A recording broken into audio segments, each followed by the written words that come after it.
Assalamualaikum warahmatullahi wabarakatuh.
Motivasi perilaku manusia, kebutuhan dasar manusia, serta posisi kontrol restitusi. Kepada Bapak Taufik Gunawan, kepadanya kami persilakan.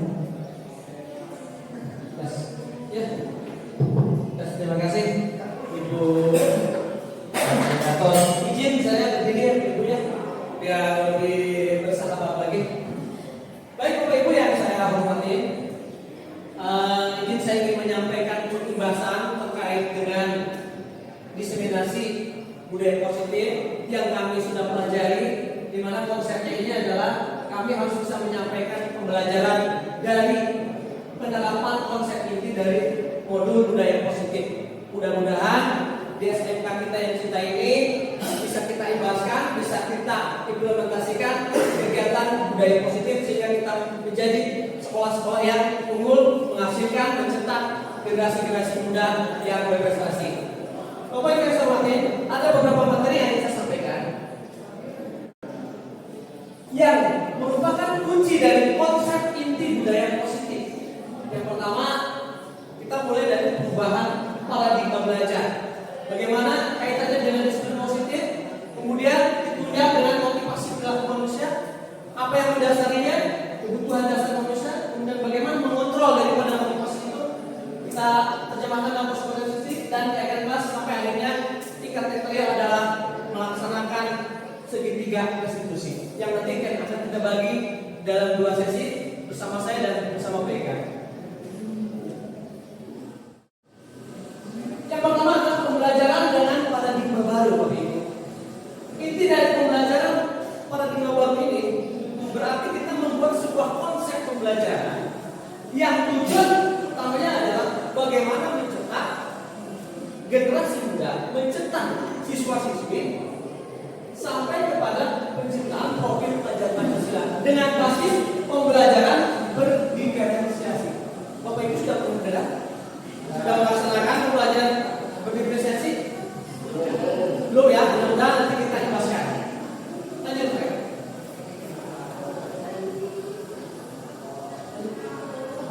Oke. Untuk paradigma ini coba Bapak Ibu perhatikan. Saya minta seseorang di situ. Pak Riki bisa berdiri sebentar. Oke. Saya kasih pinjam uang Pak Riki. Silakan gerak. Saya minta satu orang, siapapun juga, untuk memaksa Pak Riki membuka tangannya. Silakan, Pak. Dengan berbagai cara, dengan rujukan, dengan apapun. Ya. Bapak posisi Pak Riki, jika ingin merasa hal yang sangat penting, Pak Riki pertahankan sebisa mungkin.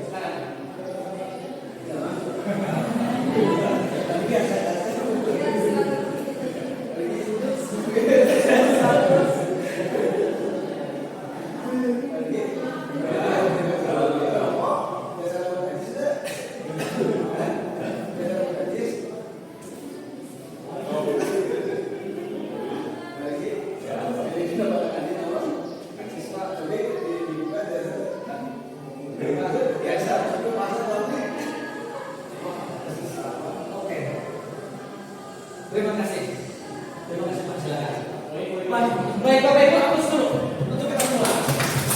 Baik Bapak Ibu, apa yang dipertahankan oleh Pak Riki dan apa yang diperjuangkan oleh Pak Cece tadi? Siapa yang bisa menjelaskan? Silakan. Silakan Bu, udah sih. Sampaikan. Siapa ada yang menyampaikan? Silakan Pak. Jadi yang pertama oleh Pak Riki adalah sebuah nilai yang tertera pada mungkin bisa ada uang gitu. Nah, terus yang diperjuangkan oleh Pak Cece, dia menginginkan nilai tersebut dari Pak Riki sehingga dia membujuk untuk mengeluarkan uang dari tangan Pak Riki gitu. Itu jadi ada bentuk nilai-nilai tertentu yang ingin diperjuangkan oleh Pak Cece dan dipertahankan nilai tersebut oleh Pak Riki gitu Pak. Terima kasih Pak. Ya, luar biasa. Terima kasih Pak. Jadi ada lagi yang menyampaikan Bapak Ibu? Apa sebenarnya yang terjadi tadi? Kenapa Pak Riki dengan sikap terus mempertahankan apa yang dipegang? Karena paling tidak bisa karena mempertahankan nilai sehingga dia tidak bisa kontrolnya dia itu tetap dipertahankan dan dia tidak bisa dikontrol oleh orang lain sehingga dia dipertahankan nilai yang dia punya. Baik, luar biasa. Betul Pak Riki? Ya. Gimana pendapat Pak Riki? Kira-kira seperti itu karena ini kan ada sebuah nilai bentuk nilai yang mungkin saya butuhkan juga saya rasanya Hal yang penting ya. hal yang penting bagi diri saya. Jadi apapun akan dipertahankan. Kurang lebih seperti itu. Terima kasih. Terima kasih Pak Riki. Jadi intinya Bapak Ibu, ya, bahwa posisi tentang diri kita atau siapapun orang lain, intinya adalah kontrolnya pada diri kita sendiri. Ya, tadi Pak Riki meyakini bahwa ini hal yang penting yang tidak boleh diambil oleh orang lain, walaupun tadi dibujuk, ditekan, ya, sampai becek, berbagai cara perjuangan dia untuk mendapatkan apa yang menjadi hal penting buat Pak Riki, namun dia tetap siap. Kenapa? Karena kontrolnya dari dia. Bayangkan kalau misalkan seseorang tidak punya sebuah keyakinan atau sedang diamanai sesuatu, kemudian tiba-tiba dibujuk, dirayu untuk melakukan sesuatu, dan dia kemudian terayu, maka akan dikeluarkan apa yang menjadi keyakinan. Banyak Bapak Ibu zaman sekarang ya. Berapa banyak orang-orang yang dirayu dengan sebuah jabatan, yang dirayu dengan kekuasaan, yang dirayu dengan materi, kemudian dia menggugurkan sebuah keyakinan kebenaran. Betul tidak Bapak Ibu? Nah, inilah Bapak Ibu konsep paradigma yang harus kita rubah. Selama ini kita menganggap siswa itu adalah bagian dari orang yang bisa kita kontrol, betul nggak? Bagian dari orang yang bisa kita atur. Ternyata tidak seperti itu Bapak Ibu. Mereka ingin mengontrol dirinya sendiri. Nah, bagaimana biar kita implementasikan dalam pembelajaran ini bahwa kita tidak perlu mengontrol orang lain, tapi kontrollah diri kita masing-masing. Sepakat ya? Sepakat. Jadi artinya bahwa kita tidak bisa mengontrol orang lain, tetapi hanya kita yang bisa mengontrol diri kita masing-masing. Lanjut ya. Oke, ini ada beberapa miskonsepsi tentang arti kontrol. Ya. Yang pertama adalah ini terjadi dalam kehidupan pendidikan. Ilusi guru mengontrol murid. Kita seakan-akan Bapak Ibu bahwa murid itu adalah bisa kita kendalikan. Betul tidak? Murid harus nurut kepada kita. Apa yang kita inginkan, apa yang kita ekspektasikan harus mengikuti aturan. Setuju tidak? Rata-rata seperti itu. Apa itu benar? Benar tidak? Benar ya. Tapi kenyataannya harus begitu atau tidak? Tidak ya. Ini menjadi sebuah ilusi ya. Kemudian ilusi yang kedua adalah bahwa kritikan merupakan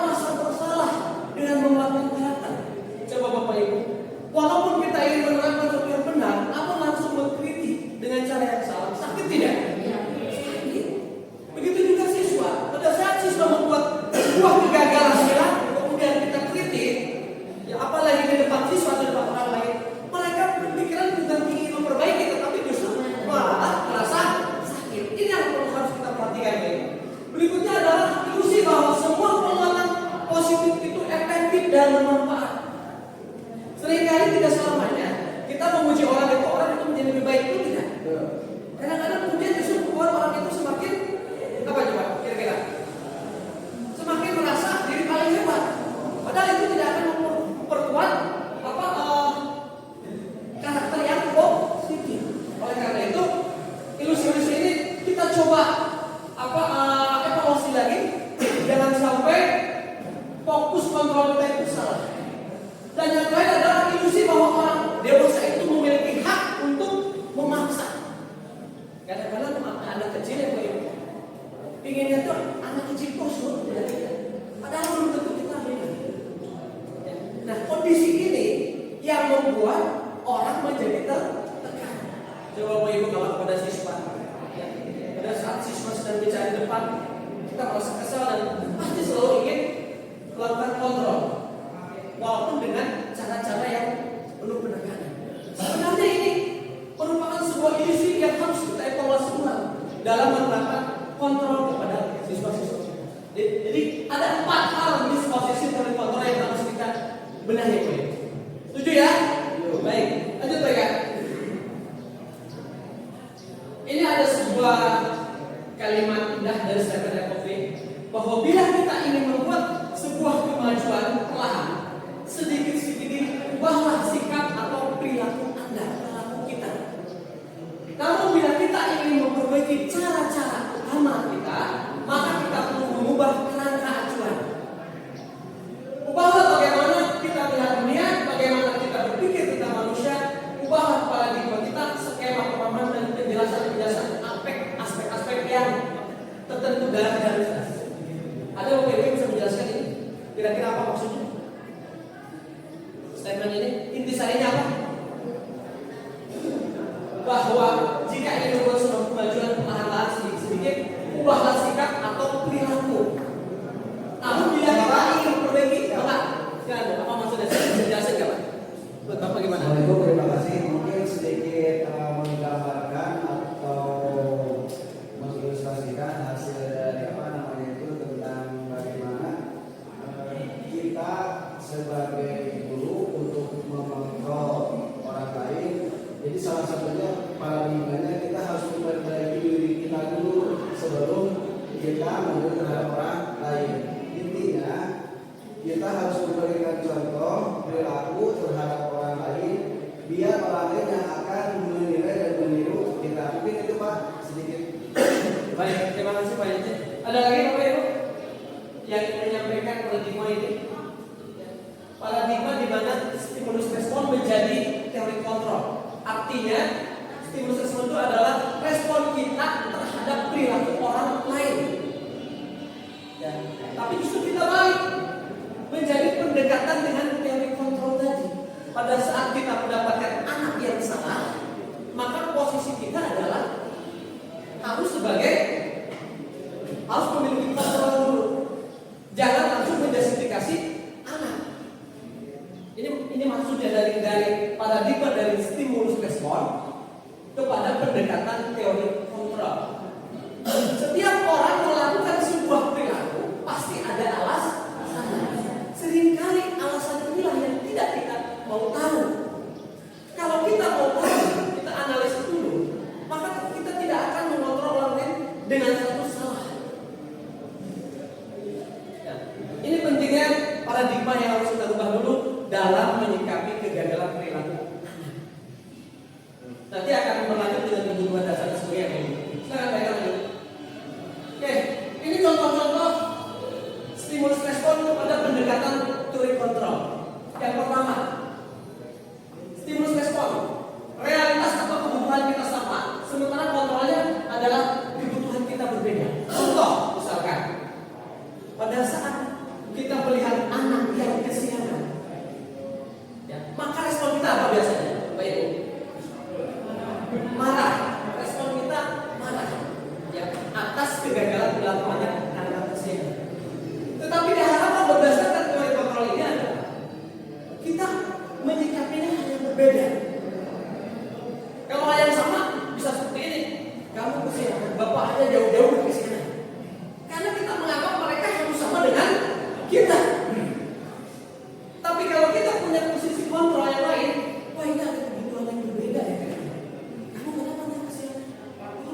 dinamakan persepsi, betul nggak? Wah, ini kepelantaran saya kuat. Tapi orang lain akan memandang berbeda. Nah, inilah cara kontrol yang harus kita sampaikan. Memandang anak bukan dari satu sisi yang sama, tapi harus dari sisi yang multi persepsi yang sangat banyak. Sehingga kita akan semakin memahami tentang karakteristik siswa. Selanjutnya, kita mencoba mengubah orang lain agar berpandangan sama dengan kita. Nah, ini kan tidak efektif. Memaksa orang lain harus memiliki pandangan yang sama dengan kita. Bisa saja setiap orang punya pandangan yang berbeda. Nah, ini harus dilakukan ya. Mungkin di PKN atau di materi Pancasila bahwa kita tidak bisa memaksakan kehendak orang lain dan kehendak kita ya. Itu ya. Nah, ini maksudnya yang dari orang lain. Mencoba mengubah orang agar berpandangan sama dengan kita. Nggak bisa. Biarin orang lain dengan sikapnya, biarin orang lain dengan karakternya. Berikutnya adalah perilaku buruk dilihat sebagai suatu kesalahan. Selama ini kalau hal yang negatif yang dilakukan anak, kita langsung menjustifikasi itu ada sebuah kesalahan. Pinang. Sementara berdasarkan teori ini, semua perilaku apa yang dilakukan itu pasti memiliki sebuah alasan atau tujuan. Contoh, misalkan tadi kayak kasus anak kesiangan. Ya. Kalau kita kontrol dengan orang lain, apa perilaku buruk itu suatu kesalahan, maka semua orang lain yang berbuat salah pasti harus disalahkan. Padahal punya alasan. Nah, ini yang harus kita analisa evaluasi di dalam sini. Selanjutnya, orang lain bisa mengontrol saya. Sementara berdasarkan teori kontrol hanya Anda yang bisa mengontrol saya. Tadi ya. Sekali lagi, jangan memposisikan kita selalu mengontrol orang lain. Jangan memposisikan kita selalu hanya bisa mengontrol anak. Tetapi biarkan saja anak itu mengontrol dirinya sendiri. Bagaimana caranya? Nanti akan ada lagi berikutnya. Berikutnya, saya bisa mengontrol orang lain, sementara Anda tidak bisa mengontrol orang lain. Ini berhubungan seperti tadi. Gitu. Kaitannya sekali lagi, apapun yang kita lakukan yang bisa mengontrol diri kita adalah kita sendiri.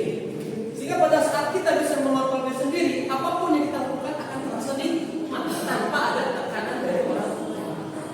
Ya. Selanjutnya adalah pemaksaan ada pada saat rujukan gagal. Nah, seringkali kita mengharapkan siswa hadir tepat waktu, ya, namun gagal. Akhirnya apa yang dilakukan? Dengan cara pemaksaan, dengan cara tekanan. Besok saya tidak mau tahu kamu harus masuk tepat jam 7. Akhirnya kita menjadikan anak dengan sebuah tekanan. Nah, ini yang tidak boleh dalam kontrol Bapak Ibu. Bagaimana memunculkan supaya anak bisa mengontrol dirinya sehingga dia tidak kesiangan masuk jam 7. Itu yang harus kita kembangkan Bapak Ibu berdasarkan dari Bapak. Dan yang terakhir adalah model berpikir menang atau kalah. Harus dirubah dengan model berpikir menang-menang. Pada saat kita ingin menyampaikan sesuatu yang positif kepada anak, jangan berpikir bahwa anak itu mengikuti apa yang kita mau. Akhirnya kita masih menang. Elek dan tembak. Ubah pakai dicarikan pasti nurut. Kita jangan berpikir seperti itu. Tapi bagaimana caranya? Kita bisa menyampaikan di anaknya juga merasa happy, merasa senang. Baik, ini enggak mengenai perubahan dari stimulus kontrol kepada dari stimulus respon kepada kontrol. Bisa kita pahami Bapak Ibu ya? Artinya bahwa kontrol ada pada diri kita, bukan pada orang lain. Oke, ini makna kata disiplin. Menurut Ki Hajar Dewantara, di mana ada kemerdekaan, disitulah harus ada disiplin yang kuat. Sungguh pun disiplin itu bersifat self-disiplin, yaitu kita sendiri yang mewajibkan kita dengan sekeras-kerasnya, tetapi itu sama saja. Sebab jikalau kita tidak cakap melakukan disiplin diri, maka wajib dan penguasa lain mendisiplinkan diri kita. Artinya apa ini? Kira-kira apa nih? Makna dari disiplin menurut Ki Hajar Dewantara.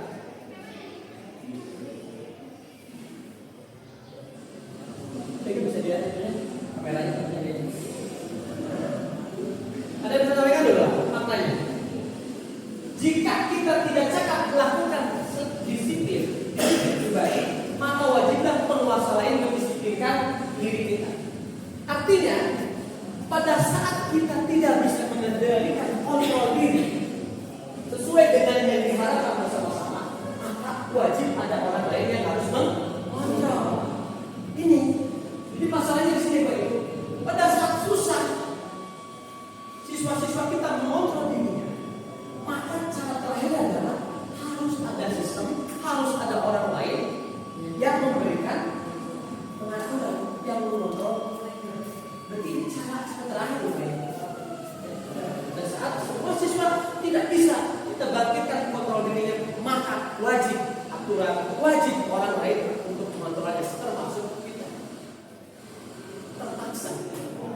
Karena kalau semua orang sudah tidak bisa kontrol diri dan tidak ada aturan, bayangkan Pak Ibu apa yang terjadi kan? Tapi ini sekali lagi hanya cara terakhir untuk mendisiplinkan orang lain, mendisiplinkan siswa-siswa kita yang tidak bisa mengontrol dirinya. Baik, lanjutkan dulu ya.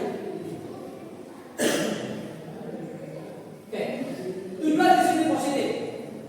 Yang kita harapkan tujuan positif itu adalah bagaimana kita bisa menciptakan anak-anak yang memiliki disiplin sehingga mereka mengacu pada nilai kebajikan universal, sehingga memiliki motivasi internal dalam dirinya, bukan lagi motivasi eksternal. Ada yang bisa menjelaskan apa maksudnya Pak Ibu? Kenapa disiplin ini justru yang kita harapkan adalah agar anak-anak memiliki motivasi internal atau prinsip. Silakan, yang disampaikan tadi. Apa maksudnya? Maksud diadakan tujuan disiplin positif untuk menciptakan anak-anak didik kita supaya berperilaku pada nilai-nilai kebajikan universal, keyakinannya, sehingga muncul motivasi intrinsik, motivasi internal, bukan karena dorongan dari luar. Nah, itu dihubungkan dengan kontrol diri. Contoh misalkan, anak mengerjakan tugas. Pada saat anak itu bisa kontrol diri, maka dia akan memahami bahwa tugas yang dikerjakan itu adalah bagian dari tanggung jawab, dan tanggung jawab itu adalah bagian dari keyakinannya, merupakan sebuah kebajikan universal. Berbeda dengan begini, saya mau kerjain, saya dicarikan guru. Saya kerjain, siapa tahu dikasih nilai yang bagus. Itu tidak diharapkan.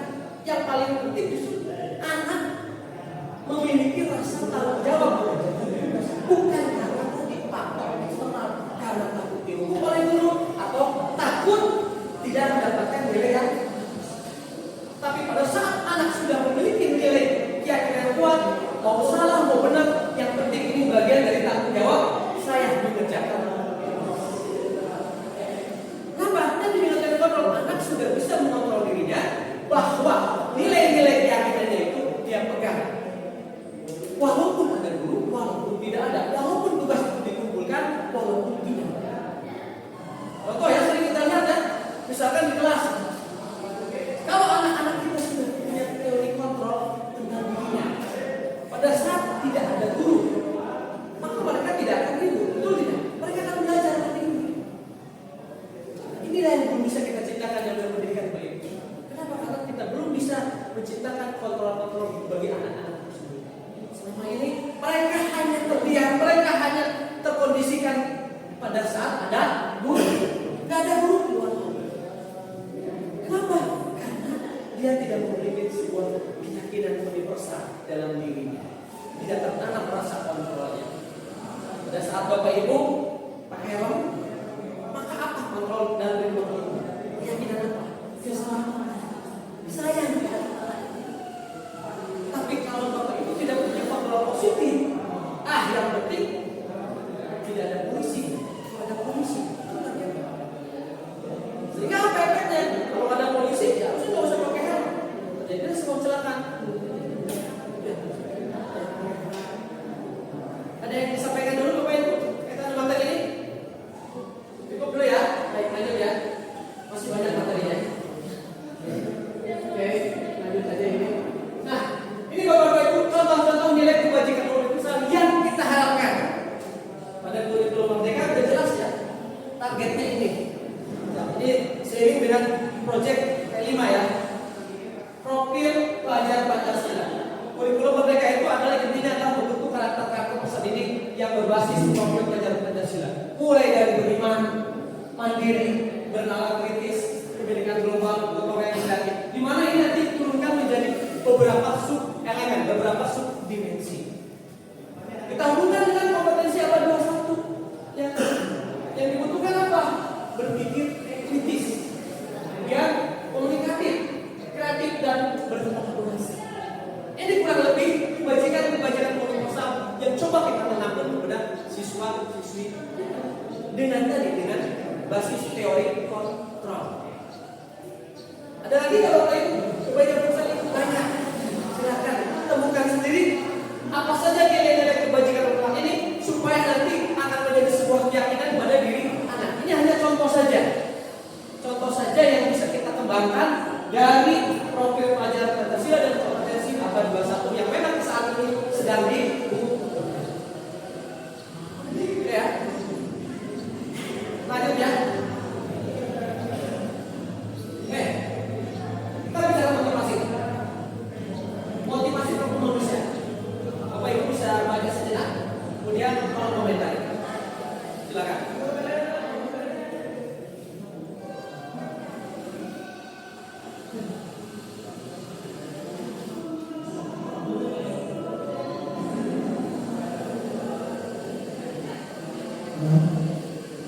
Oke, sebetulnya Bu Desri ya.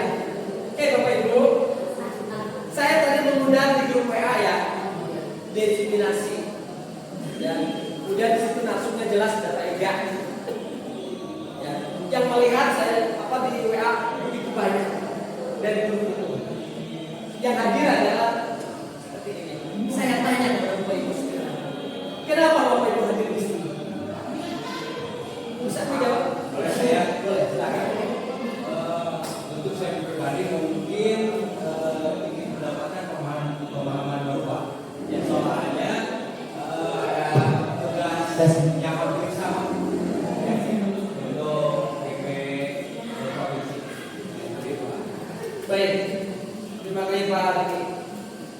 Jadi Pak Riki motivasinya adalah ingin mendapatkan pemahaman baru karena kaitannya dengan sebuah kepentingannya. Karena ada di situ kebutuhan dirinya untuk memenuhi tugas-tugas GP provinsi ya. Baik, terima kasih. Ada yang lain tidak? Kenapa Anda Bapak Ibu hadir di sini? Jujur aja Bapak Ibu. Tidak usah dibuat-buat. Kalau saya pribadi, jujur yang pertama itu menghargai teman yang mengundang, ya udah diundang, masa sih nggak join gitu. Kebetulan kan saya juga hari ini kosong pun, ya untuk diri saya pribadi itu untuk mengisi kegiatan. Terima kasih. Jadi Ibu niatnya adalah menghargai yang mengundang dan kebetulan saya tidak ada jam. Berartinya pada saat ada jam saya tentu datang. Begitu ya. Dan lain silakan. Bu. Oke. Mungkin yang pertama tadi sama kayak Mbak sama kayak Bu. Jadinya menghargai yang benar. Terus yang kedua, kebetulan saya pernah ikut yang PMM disiplin positif. Jadi mungkin saya mau menambah ilmu baru juga, maka nanti biar yang saya dapat itu bisa ada yang baru dari Profi. Dari itu. Terima kasih Bu Lati atas kejujurannya. Jadi kecenderungan motivasi kenapa Ibu hadir sini adalah untuk mendapatkan pemahaman baru. Baik. Tidak ada di luar itu ya. Hanya itu. Baik. Ada lagi Pak Ibu? Ada lagi yang disampaikan? Sudah sekarang. Kebetulan materinya tentang budaya positif ya.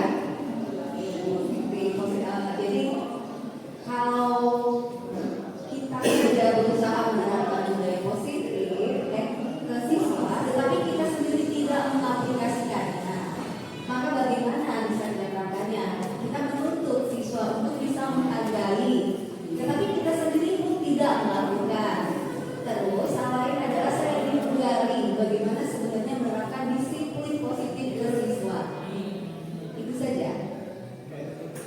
Intinya Ibu ingin dapat pemahaman baru juga bagaimana menerapkan disiplin positif kepada siswa-siswa kita. Tadi ada kata menuntut yang nanti akan disampaikan oleh PK. Betul tidak menuntut siswa untuk mengikuti disiplin positif ini. Ada yang lain, Bapak Ibu, yang sampaikan? Baik, cukup ya. Dari berbagai pandangan rekan-rekan tadi, kenapa rekan-rekan hadir di sini bervariasi ya. Ada yang sesuai dengan kebutuhan, ada semua butuh Pak nanti. Ya. Ada yang butuh dengan dokumentasi, ada yang ingin saya ingin sesuatu yang baru, apa sih yang disampaikan oleh CGP? Ada yang ingin bagaimana sih cara menerapkan budaya positif? Silakan Bapak Ibu menjadi sebuah motivasi. Tapi kita hubungkan dengan tadi teori kontrol dengan nilai-nilai keyakinan. Ada nggak nilai-nilai apa yang mendasari Bapak Ibu di sini? Dari semua itu apa nilai keyakinan yang paling utama? Menjadi orang yang berusaha dan bertanggung jawab Bapak Ibu, serta menghargai diri kita. Dengan Bapak ada di sini, maka dan saat itu Bapak Ibu ingin mengatakan bahwa saya itu bagian dari orang yang bertanggung jawab dan selalu diundang teman. Efeknya adalah maka saat itu saya akan mendapatkan sesuatu yang baru tentang hal yang baru. Ya. Karena kalau kita melakukan sesuatu tanpa motivasi, tidak mungkin Bapak Ibu di sini. Misalkan tadi Bapak ingin sesuatu yang baru karena punya kepentingan yang tugas saya. Pada saat tidak ada tugas saya yakin tidak akan ada di sini. Misalkan tugas kita adalah kepada siswa kita adalah bagaimana menciptakan budaya positif ini supaya anak didik kita itu tujuan di kelas, tujuan belajar di kelas itu bukan karena bagian dari keharusan. Mereka akan terpaksa Bapak Ibu, tapi bagian dari sebuah tanggung jawab dirinya, ya. Pemahaman tentang dirinya, kontrol dirinya bahwa ini adalah sebuah kepentingan, sebuah keyakinan. Dengan saya ada di kelas, maka saya menjadi anak yang bertanggung jawab dan ini bisa menanamkan keyakinan saya dan juga untuk memperbarui bagian dari saya. Jika anak sudah memikirkan seperti itu, Bapak Ibu, nggak perlu guru mengejar-kejar anak untuk belajar di kelas, mencari-cari anak kelas. Nggak mungkin ada siswa yang kesiangan, karena mereka sudah yakin itu adalah sebuah keyakinan buat dirinya. Dengan dia hadir di kelas tepat waktu, maka dia tidak akan ketinggalan materi. Ada sebuah keyakinan, bukan tidak paksa. Nah ini harus kita tanamkan Bapak Ibu. Bagaimana siswa bisa membagikan sebuah kontrol diri. Lanjutkan dulu ya. Nah ini beberapa motivasi yang mendasari. Yang pertama, kita melakukan sesuatu itu. Misalnya begini, Bapak Ibu absen masuk jam 7.00. Apa yang mendasari Bapak Ibu untuk masuk jam 7.00 sekolah misalnya? Apakah tidak ini ada hukuman dengan cara dipanggil oleh pimpinan? Ataukah ingin mendapatkan penghargaan? Apa yang dipuji ini adalah pegawai teladan? Ataukah untuk menjadi orang yang kita inginkan seperti apa diri kita? Apakah kita ingin disebut orang-orang itu untuk orang yang memiliki nilai-nilai keyakinan yang kuat sebagai orang yang bertanggung jawab? Silakan Bapak Ibu refleksi diri. Kenapa kita melakukan itu? Apakah karena tadi menghindari ketidaknyamanan hukuman? Takutnya kayak atasnya. Takutnya nanti disebut orang lain seperti itu. Atau mungkin sendirian, siapa tahu saya sedang dipuji oleh teman. Melakukan suatu karena dipuji oleh teman, ada. Itu motivasinya. Atau mungkin ada orang lain, ada atasan, nggak masalah. Yang penting saya bagian dari tanggung jawab saya sebagai pegawai yang baik. Yang paling ideal adalah poin 3. Kita melakukan sesuatu itu bukan karena orang lain, bukan karena takut hukuman, bukan ingin mendapat pujian atau persetujuan, bukan. Itu bonus ya. Itu bonus, itu efek. Tapi yang penting adalah kita menjadi diri kita sendiri supaya kita itu dinilai orang lain menjadi orang yang baik. Itu yang paling penting. Ya. Karena pada saat kita menghindari ketidaknyamanan hukuman, kita mendapatkan pengalaman capek Bapak Ibu. Betul nggak? Capek. Misalkan siswa melakukan hal yang positif, niatnya hanya ingin dipuji oleh guru. Tiba-tiba si guru akan memuji, apa rasanya?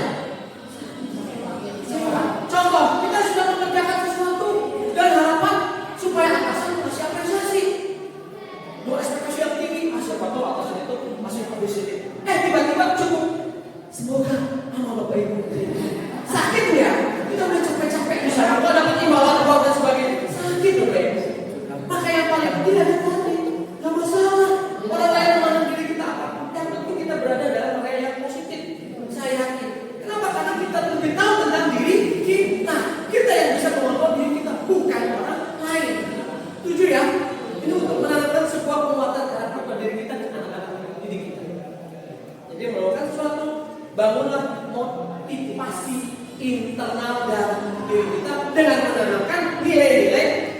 lagi.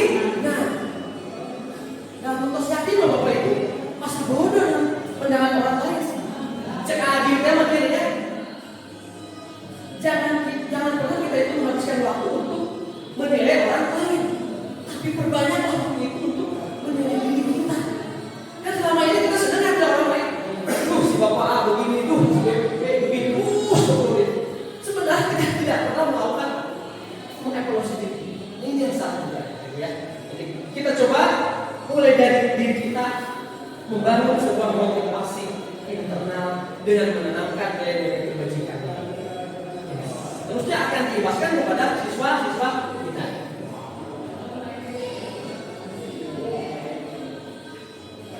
Oke, ini salah satu contoh juga Ibu tentang teori motivasi kelompok manusia. Ada motivasi eksternal untuk menghindari ketidaknyamanan tadi saya sampaikan. Ya, ini bagian dari motivasi eksternal. Kenapa? Karena selalu menganggap apa yang dilakukan adalah untuk menghindari hukuman atau ketidaknyamanan. Kemudian ada lagi untuk mendapatkan imbalan, penghargaan, itu juga eksternal. Nah, yang kita harapkan adalah ini untuk menghargai diri kita sendiri. Itu yang paling penting adalah menanamkan pada diri kita untuk menghargai diri kita sendiri. Pada saat kita tidak kesiangan di kantor, niatnya adalah kita menghargai diri kita sendiri. Orang lain akan memberikan penilaian, dan penilaian itu nggak pasti harus diucapkan, disimpan di dalam hati, gitu ya. Lanjut ya, lanjut terus. Oke, ini ada sebuah kasus Bapak Ibu. Silakan Bapak Ibu bisa mati dulu, baca 5 menit per lebih, nanti kita diskusikan. Ya, saya pernah.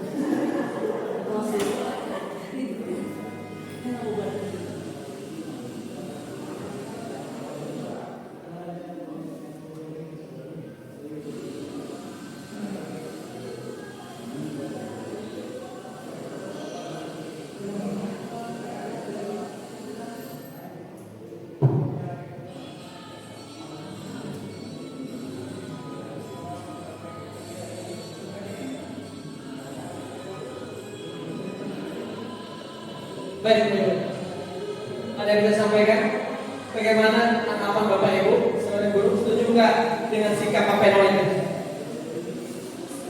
Ya, Mas Peno ya. Setuju nggak? Ini ceritanya ada si Pak itu kurang menguasai matematika ya, tapi tiap pelajaran matematika dia hanya berani dan menggambar di buku pelajarannya. Kira-kira Bu, Ibu silakan Bu, gimana Bu tanggapannya? Menurut saya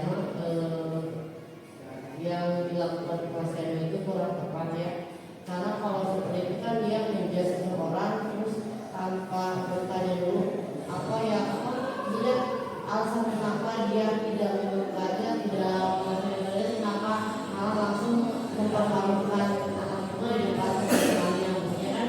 Begitu kan tidak apa ya, tidak adil buat Ivan. Jadi mungkin sebaiknya sebelum dipermalukan di depan anak-anak, dia diajak ngobrol baik-baik, face to face dan daripada itu kan, kita sebagai guru harusnya bisa menjadikan anak itu terbuka kepada kita, bukannya malah menutup diri, gitu kan? Itu kan salah satunya kan, jadi anak itu mengenali dirinya sendiri. Jadi itu Pak. Baik, ada lagi Ibu? Oke Ibu. Baik, terima kasih. Kalau menurut saya yang dilakukan oleh saya juga setuju dengan yang dilakukan oleh Pak Seno. Karena apa yang dilakukan Pak Seno adalah membuat Iva merasa bersalah, gitu ya. Selain menjatuhkan harga diri seorang siswa dan membuat dia merasa bersalah. Jadi seharusnya ketika Pak Seno menempatkan dirinya sebagai manajer, seharusnya ditanyakan dulu kepada Iva apa yang dia lakukan, kenapa seperti itu, tidak menjudge apalagi sampai menunjuk ke ibunya seperti itu. Jadi menurut saya yang dilakukan Pak Seno saya tidak setuju, dan itu merupakan kalau di posisi kontrol itu membuat merasa bersalah. Terima kasih. Baik. Ini Ibu udah luar biasa ya, data manajer tadi ya, udah lihat data psikotor luar biasa ya. Baik Pak, silakan Pak Erika, ya sampai.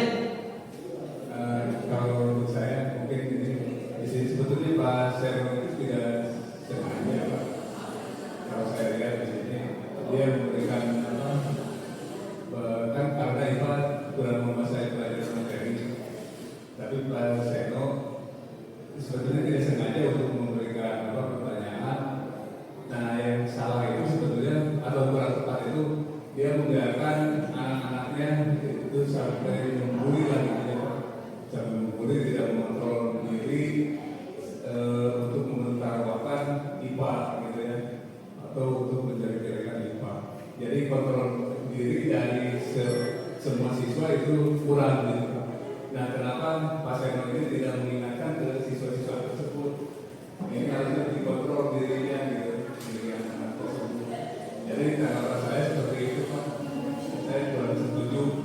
Sebetulnya ke anak-anaknya yang Pak Seno tidak hanya kenapa membiarkan anak tersebut sampai menertawai dan terus-menerus sehingga kita menjadi hukum gitu. Itu kita kontrol dirinya kurang juga sih. Ya, terima kasih Pak. Baik, luar biasa Bapak Ibu. Artinya kita sepakat ya, perbuatan Pak Seno ini kurang tepat ya, kurang tepat. Kenapa? Tadi Ibu udah katakan Ibu ya, membuat anak menjadi merasa bersalah, ya, mempermalukan siswa di depan teman-temannya. Harusnya seperti apa Bapak Ibu lihat? Tadi sampaikan harus jadi manajer ya, nanti sampaikan Pak Eka seperti apa manajer. Intinya Bapak Ibu, bahwa apa yang dilakukan Pak Seno ini kita tidak sepakat. Kenapa? Alasannya satu, merendahkan murid di depan rekan-rekannya. Yang kedua, siswa menjadi merasa bersalah, posisi selalu bersalah. Yang ketiga, seharusnya yang dilakukan itu adalah memahami bisa saja cara mengajarnya kurang tepat, model mengajarnya menjenuhkan, tidak sesuai dengan kebutuhan siswa. Sementara kita lihat ya, pada saat yang tersebut berlangsung, IPA itu lebih banyak berdiam diri atau menggambar di buku pelajaran. Artinya di situ ada kecenderungan si IPA ini hobinya menggambar. Bagaimana dihubungkan dengan matematik? Bisa saja model pembelajarannya berbasis diferensiasi yang akan kita bahas. Nah ini yang harus kita kembangkan. Kita harus tahu apa yang terjadi pada diri siswa. Ya. Tidak mudah ya Bapak jadi guru ya seperti itu. Oke, jadi kita sepakat ya bahwa Pak Seno ini tidak kita harapkan mempermalukan siswa di depan rekan-rekannya. Lanjutkan lagi Bapak ya. Kasus kedua Bapak Ibu, silakan baca ulang lagi.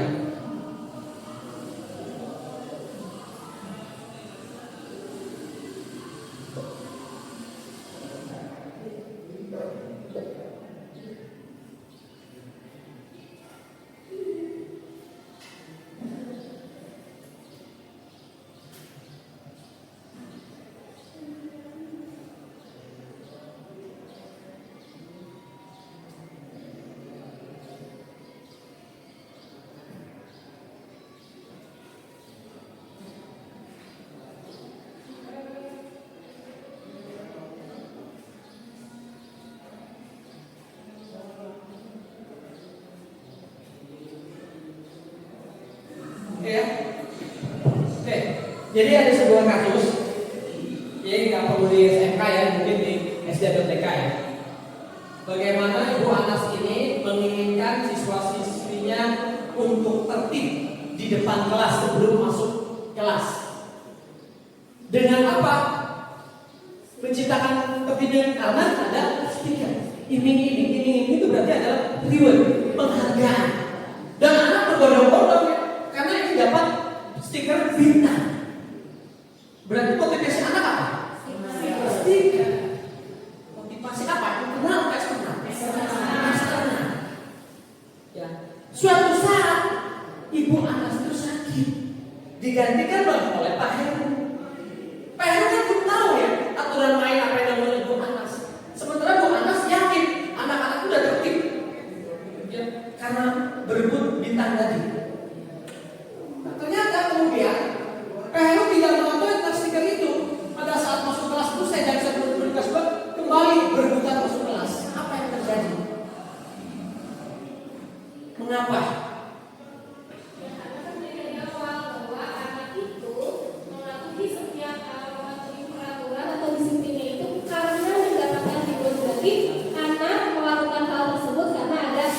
Motivasi ekstrinsik. Kalau misalkan anak punya motivasi intrinsik, tidak harus mendapatkan stiker pun anak sudah beres dengan rapi.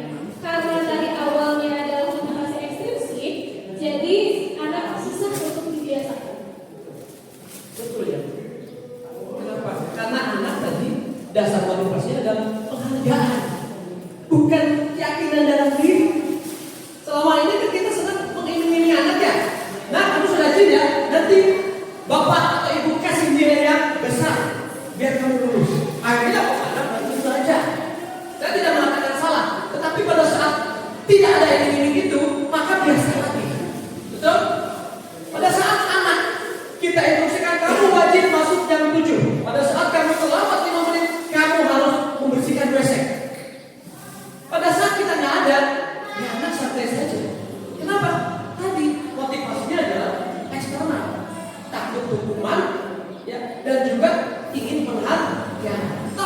muncul ini prinsip.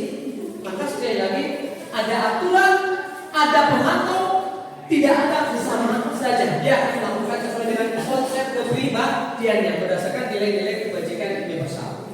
Terima kasih Pak Eka. Lanjut ya. Baik, Bapak Ibu, saya ingin dapat pendapat Bapak Ibu sendiri tidak setuju. Yang pertama, hukuman di sekolah dapat mendisiplinkan anak. Setuju tidak? Anak saya yang tidak setuju. Yang tidak setuju. Oke, yang tidak setuju. Tidak setuju ya, hukuman di sekolah dapat mendisiplinkan anak. Setuju atau tidak setuju? Tidak setuju. Tidak setuju. Ibu setuju?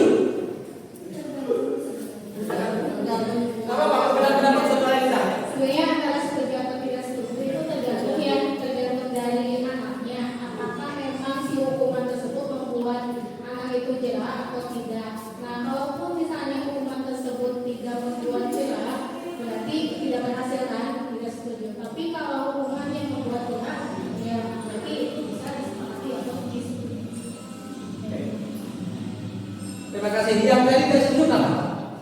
Bu Pani, bukan dari penjelasan. Karena memang ada beberapa anak yang ketika diberi hukuman, anak tersebut memang jadinya ada yang pikirannya, tapi nantinya jadi apalagi kalau menurut saya, jadi hukuman fisik gitu ya Pak, nantinya akan timbul trauma sendiri anak. Oke, jadi hukuman di sekolah dapat mendisiplinkan anak. Tentu ada setuju dan tidak setuju. Tidak setuju katanya kalau berhasil ya terusin. Kalau nggak berhasil berarti tidak setuju, harus dirubah, gitu ya. Oke, kita cermati lebih dalam lagi. Yang kedua, pemberian hukuman dengan hal positif seperti membaca, membersihkan halaman dapat meningkatkan disiplin anak. Setuju tidak? Setuju. Setuju? Kenapa setuju Pak? Sedikit masukan, kalau pemberian hukuman dengan nilai-nilai positif, tentunya itu akan berubah karakter anak.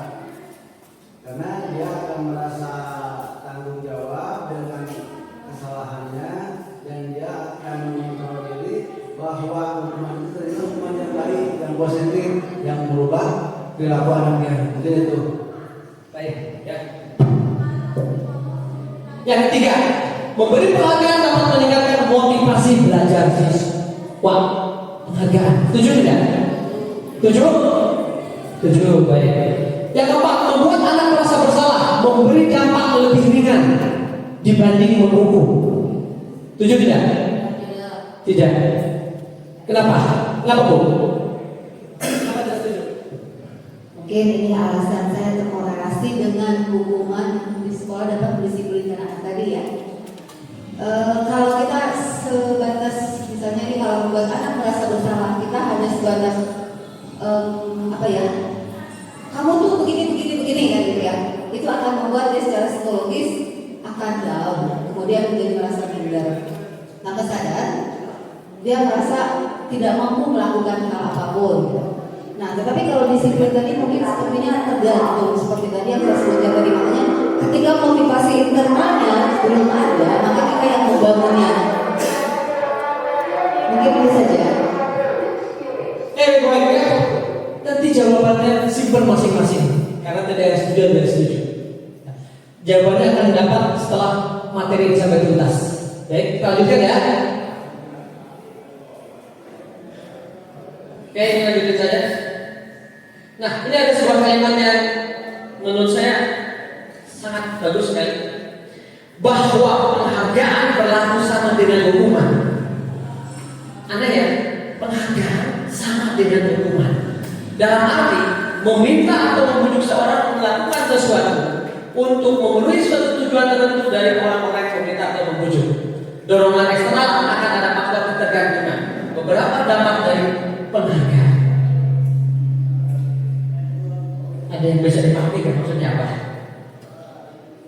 Kenapa kok dihukum oleh penghargaan?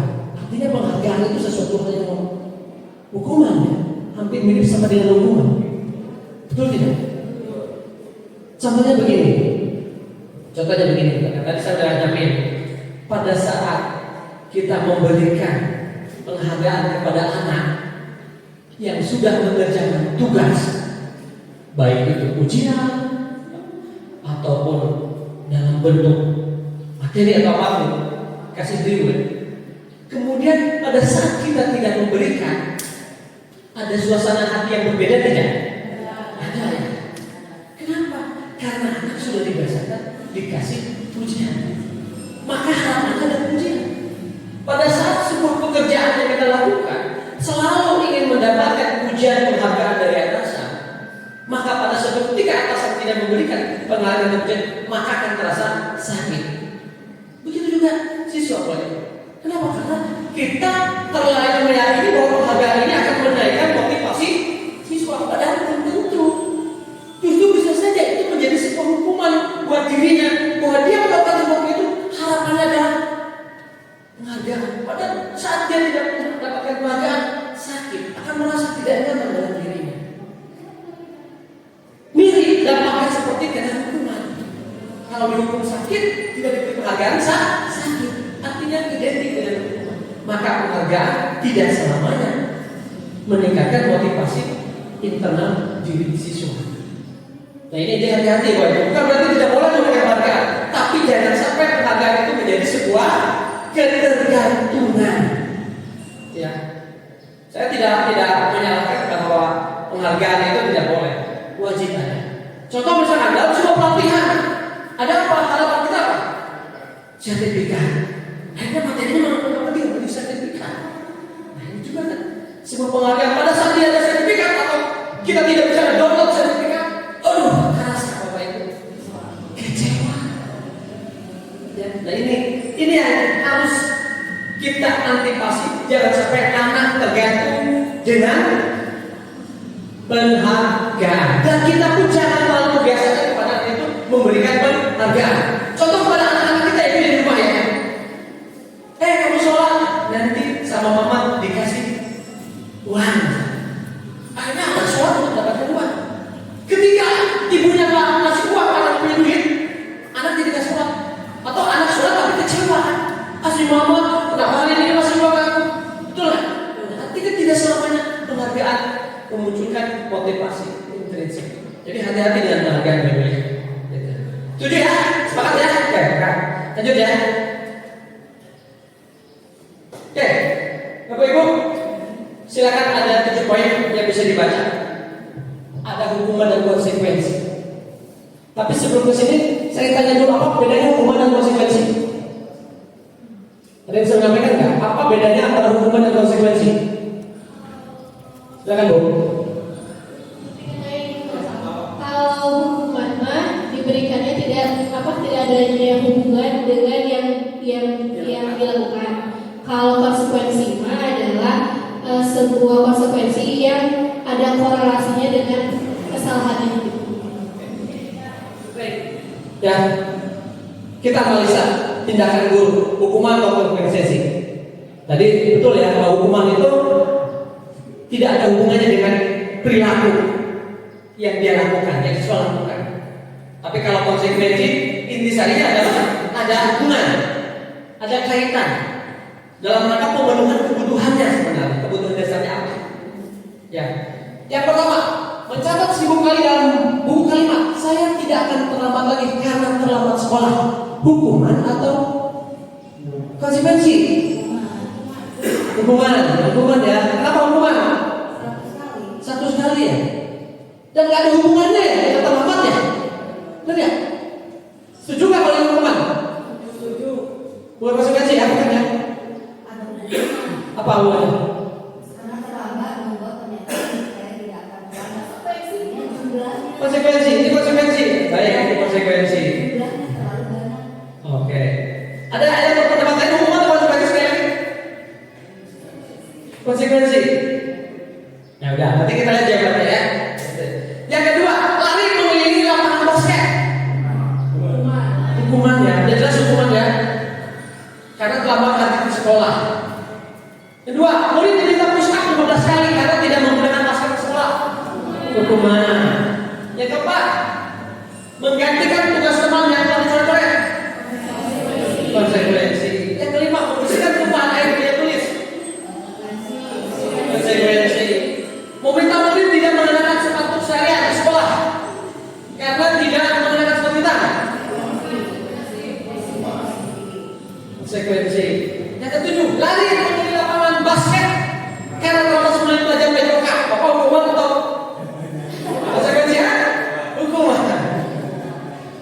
Kita lihat Bapak Ibu ya jawabannya.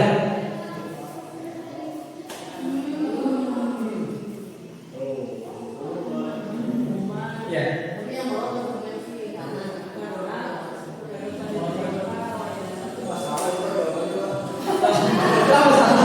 Jawabnya apa? Bapak Ibu mencatat 1000 kali di dalam buku kalimat saya tidak akan terlambat lagi. Memang kesannya hubungan karena dia terlambat, tulisannya saya tidak terlambat. Tapi kenapa harus 100 kali? Sementara kebutuhan dia itu apa? Kenapa terlambat?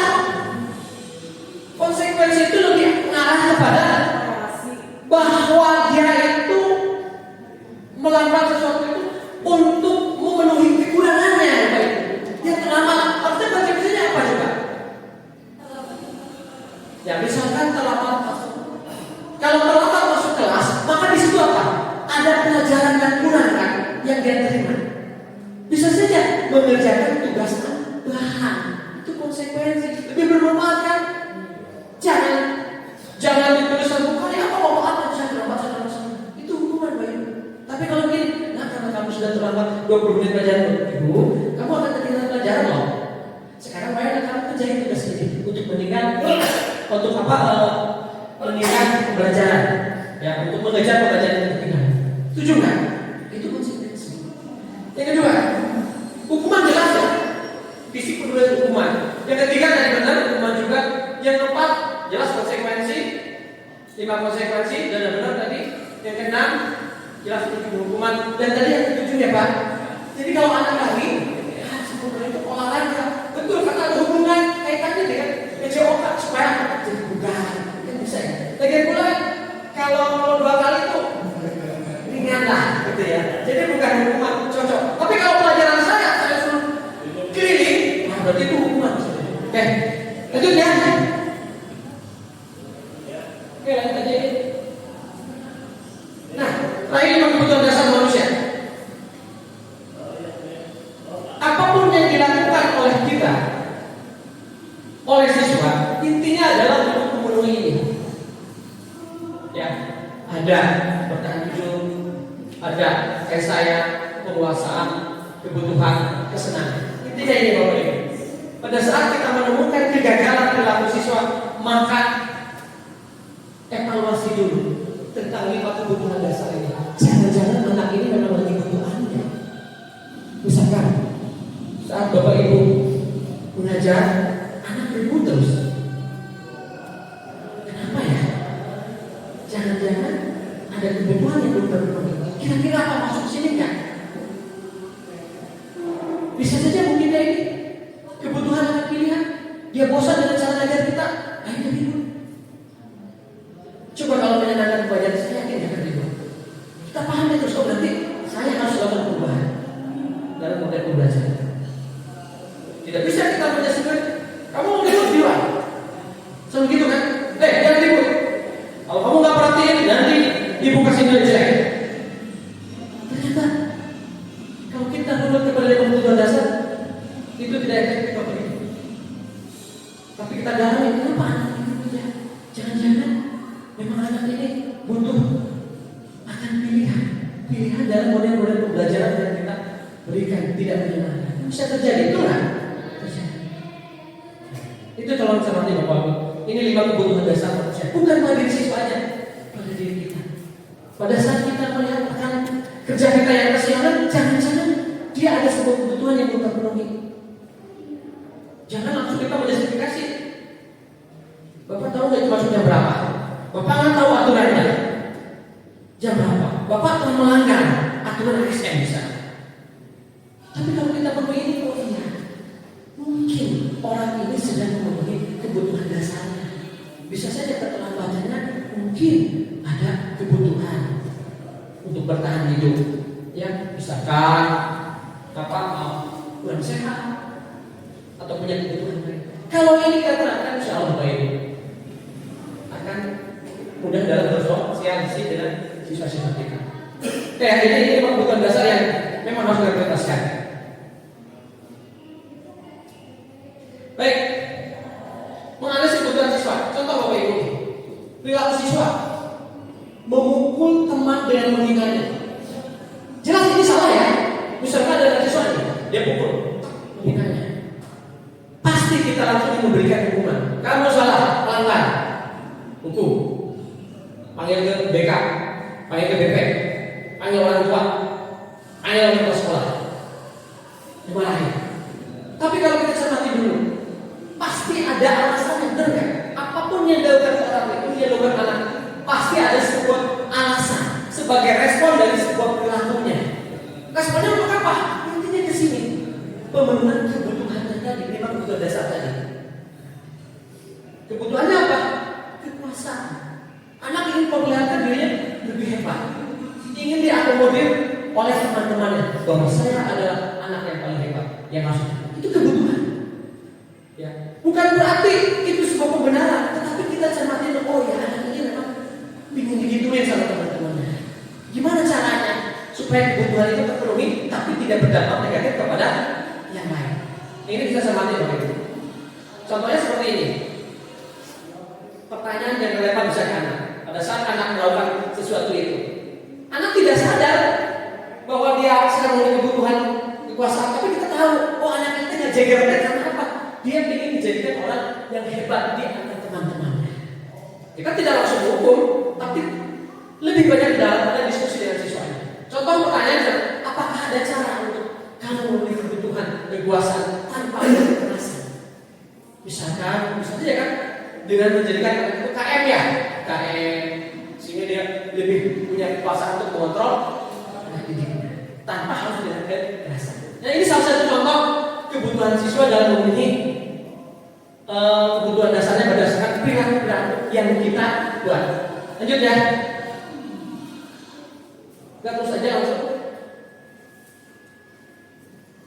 Ini salah satu contoh juga. Ada perilaku siswa yang mengganggu di kelas. Kebutuhan yang mungkin terpenuhi adalah kebebasan. Ya ini bisa terjadi juga ya. Jadi apapun yang dilakukan siswa, kalaupun itu bertentangan dengan perilaku positif, dengan nilai kebajikan, maka kita cermati dulu, mencari tahu apa kebutuhannya, apa alasan siswa tersebut melakukan kegagalan perilakunya. Baru kita lakukan analisa tahapan-tahapan bagaimana cara menyikapi kegagalan perilaku anak. Jangan dulu menjustifikasi. Biasanya kesiswaan kan seperti itu. Anak ini apa? Lakunya bagus. Tarik, panggil selesai. Tapi harus ada solusi dulu kan. Jika itu dilakukan, maka solusinya hanya saat itu Bapak Ibu. Ada perubahan tidak? Belum tentu ke depannya. Bisa saja anak itu ke depannya nanti takut karena apa? Aturan lagi, takut karena dipanggil siswaan. Saya tidak mau lagi. Bukan takut karena sebuah keyakinan, tapi kalau takut sebuah keyakinan bahwa apa yang lakukan saya ini justru merupakan bagian daripada menyakiti orang lain, nilai keyakinan yang dilakukan. Maka saya tidak harus menghargai orang lain. Dia tidak akan melakukan itu, Bapak Ibu. Betul kan? Halo, betul? Betul. Baik, lanjut ya. Oke, selanjutnya materi selanjutnya adalah materi tentang bagaimana tadi saya sudah menjelaskan tentang apa teori motivasi, kontrol, kemudian perilaku-perilaku yang disesuaikan dengan keyakinan. Nah, sekarang bagaimana prakteknya Pak Ibu? Nanti akan diteruskan oleh Pak Ega terkait dengan bagaimana cara-cara menanamkan keyakinan kepada siswa dan cara-cara menyikapi kegagalan-kegagalan perilaku sehingga muncul motivasi intrinsik dalam diri siswa untuk meyakini keyakinan-keyakinan kebajikan-kebajikan universal sehingga kita tidak perlu harus selalu menanamkan hukuman dan konsekuensi adalah segala-galanya untuk memperbaiki karakter siswa. Barangkali ada yang tanya dulu sebelum kepada sesi berikutnya. Ini sampai itu Ibu? Cukup ya?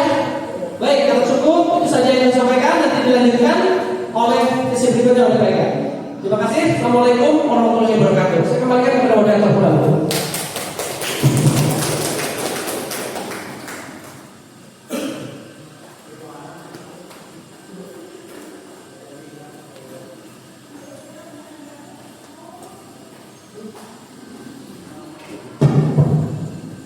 Baik, itu tadi ya materi yang sangat luar biasa dari mulai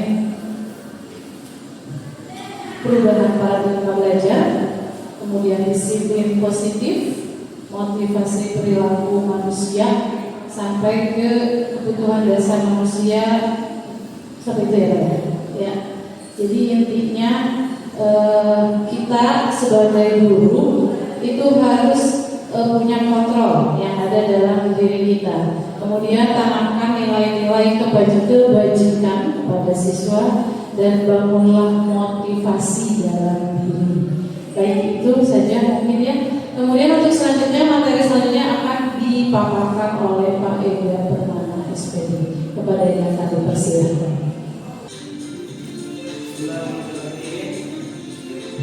Bismillahirrahmanirrahim. Assalamualaikum warahmatullahi wabarakatuh. Ibu dan Bapak, terima kasih Bu Nesti. Kemudian izin melanjutkan materi yang tadi disampaikan Pak Opik. Tapi sebelum memulai materi, mungkin Bapak Ibu bisa berdiri terlebih dahulu. Kemudian kita coba ada senam otak. Ini katanya bagus, ada sekitar 3 menit. Ya. Senam otak gerakan dasar. Nah ini bagus nih. Manfaatnya adalah meningkatkan daya ingat dan konsentrasi, meningkatkan refleks korteks tubuh, meningkatkan kemampuan belajar, menyeimbangkan tubuh dan pikiran, dan mencegah amnesia, disleksia, dan Alzheimer ya. Mudah-mudahan kita dijauhkan dari penyakit-penyakit tersebut. Amin. Ibu Bapak, mari kita ikuti.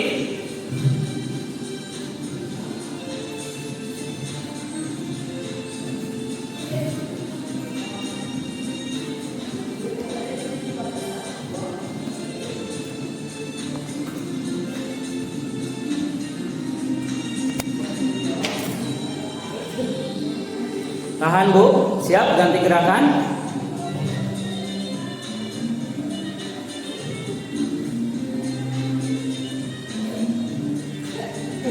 Ibu Nafi keren. Tuh, guru olahraga Pak Belit.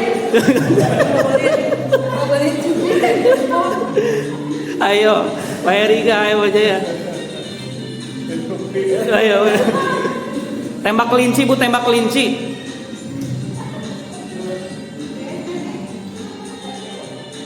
Dor.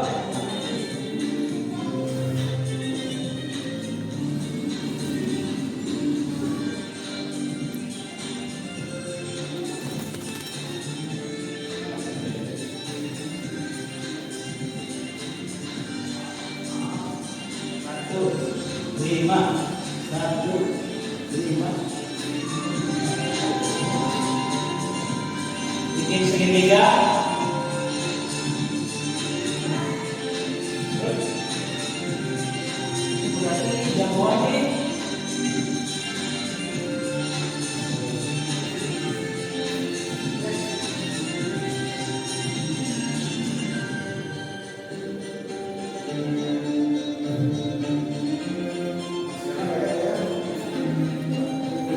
Lanjut Pak.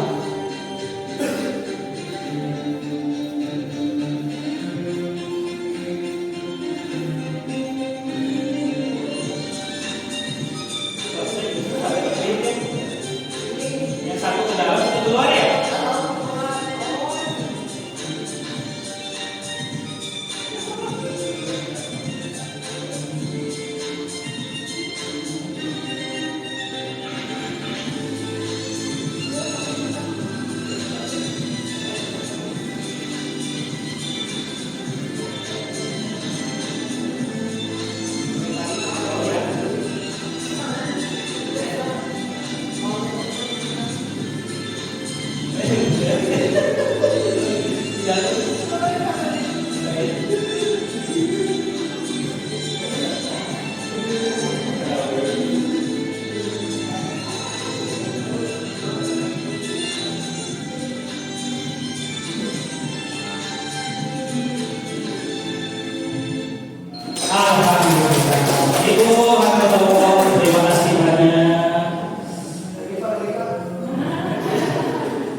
Dan bismillahirrahmanirrahim. Ibu Bapak melanjutkan tadi kata Pak Opik bahwa dipaksa itu tidak enak ya Bu Bu ya, lebih baik mendisiplinkan diri daripada didisiplinkan oleh orang lain. Nah, salah satu disiplin positif, upaya yang dilakukan untuk membangun disiplin positif di peserta didik kita adalah dengan menyusun keyakinan kelas.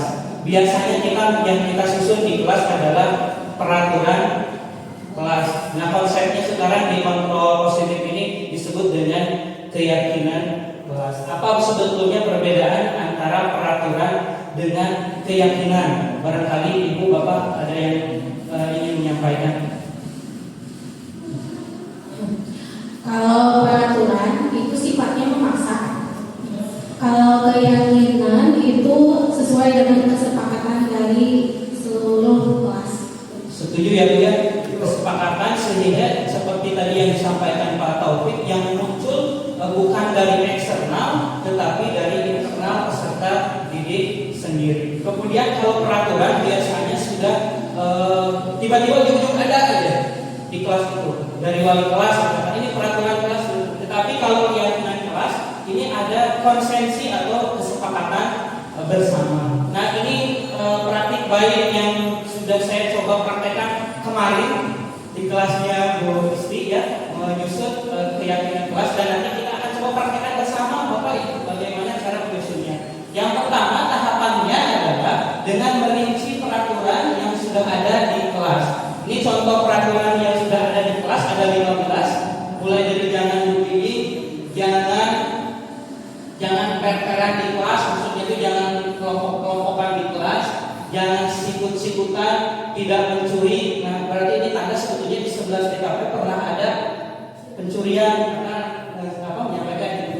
Kemudian jangan merusak fasilitas, dan masih banyak lagi, termasuk jangan pulang sebelum waktunya, di sini juga ada. Nah, setelah peraturannya itu dirinci, Ibu Bapak, tahapan yang kedua adalah merubah peraturan yang tadi itu, yang 15, dengan kalimat positif. Tinggal dirubah saja. Contohnya yang ini, buang sampah pada tempatnya. Tadi di awal anak-anak itu menyampaikan peraturan jangan buang sampah sembarangan. Nah, kalimat tersebut dirubah supaya lebih berdampak positif gitu, dengan kalimat yang positif, yaitu buanglah sampah pada tempatnya. Kemudian menyimak dan mendengarkan guru atau teman yang bicara. Asalnya adalah kalimat negatifnya jangan berbicara saat guru menjelaskan. Maka mereka rubah bersama-sama sehingga terjadi 11 peraturan dengan kalimat yang positif.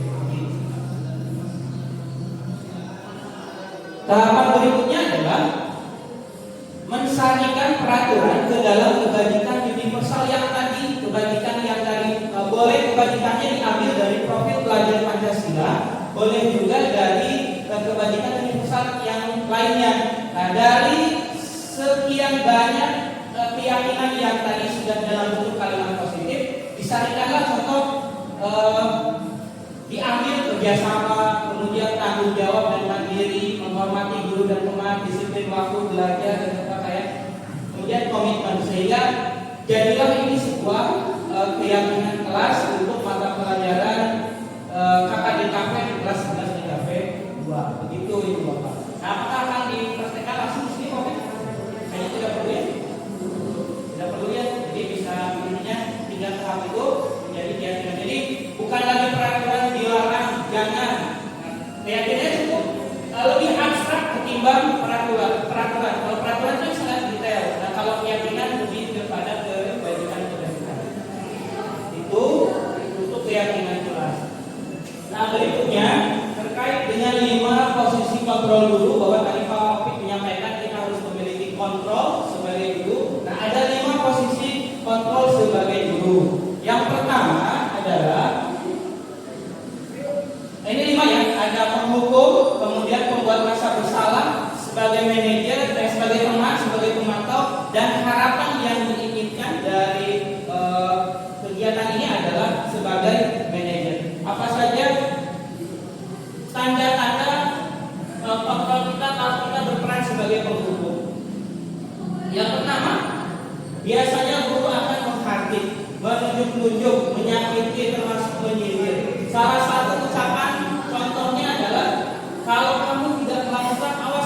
Kalau tidak mengumpulkan tugas, awas ya. Kalau tidak mengerjakan, awas ya. Kemudian sehingga nanti murid berkata, biarkan saja, nanti juga marah-marah lagi. Karena sudah terbiasa seperti itu, guru juga akhirnya hanya semakin dibuat ancaman, maka semakin tebal respon dari anak. Dampaknya apa? Ternyata malah siswa itu akan mengulangi kesalahannya, sehingga salah satu cerminan yang muncul di siswa adalah memberontak, menyalahkan orang lain dan berbohong. Ketika ada guru di depan sesuai harapan, tetapi ketika tidak ada maka culas gitu ya sebagai penghukum. Kemudian yang kedua adalah kontrol yang membuat orang atau membuat siswa merasa bersalah. Contohnya ketika guru berbuat bersalah mengatakan seharusnya kalian itu bisa datang lebih tepat waktu setelah jam istirahat, karena itu sudah masuk duluan, sudah menunda tadi. Ya.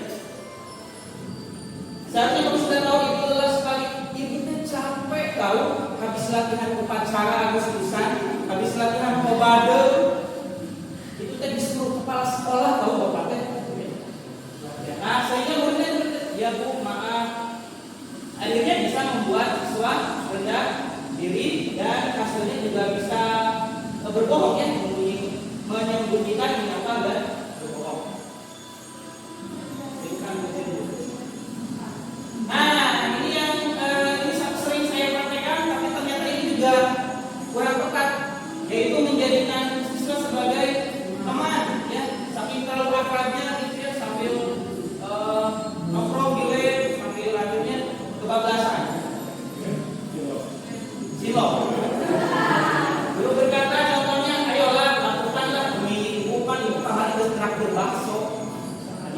Masa kamu tidak mau tidak ibu pernah bangun ya? Guru berkata, saya pikir bapak ibu teman saya ternyata. Nah, ketika kita lupa misalkan tidak menghargai si siswa tadi, akhirnya siswa tadi akan merasa kecewa karena dia berperilaku seolah-olah kita berharap kita adalah benar-benar temannya. Ketika suatu saat kita tidak bisa datang, bapak tinggal liwat ya, kita nanti saking sudah akrabnya, ternyata kita berhalangan hadir tidak datang ngaliwat, siswa nanti akan kecewa ya, dan hasilnya pun nanti akan selalu tergantung. Nah beberapa hal di proyek kelima juga sering saya lihat ya, betapa siswa sangat tergantung kepada fasilitatornya gitu ya, sampai yang membuatkan presentasinya, yang membuatkan makanan olahan untuk itu sampai fasilitatornya, akhirnya kan siswanya jadi tergantung dengan itu si ibu dikerjakan.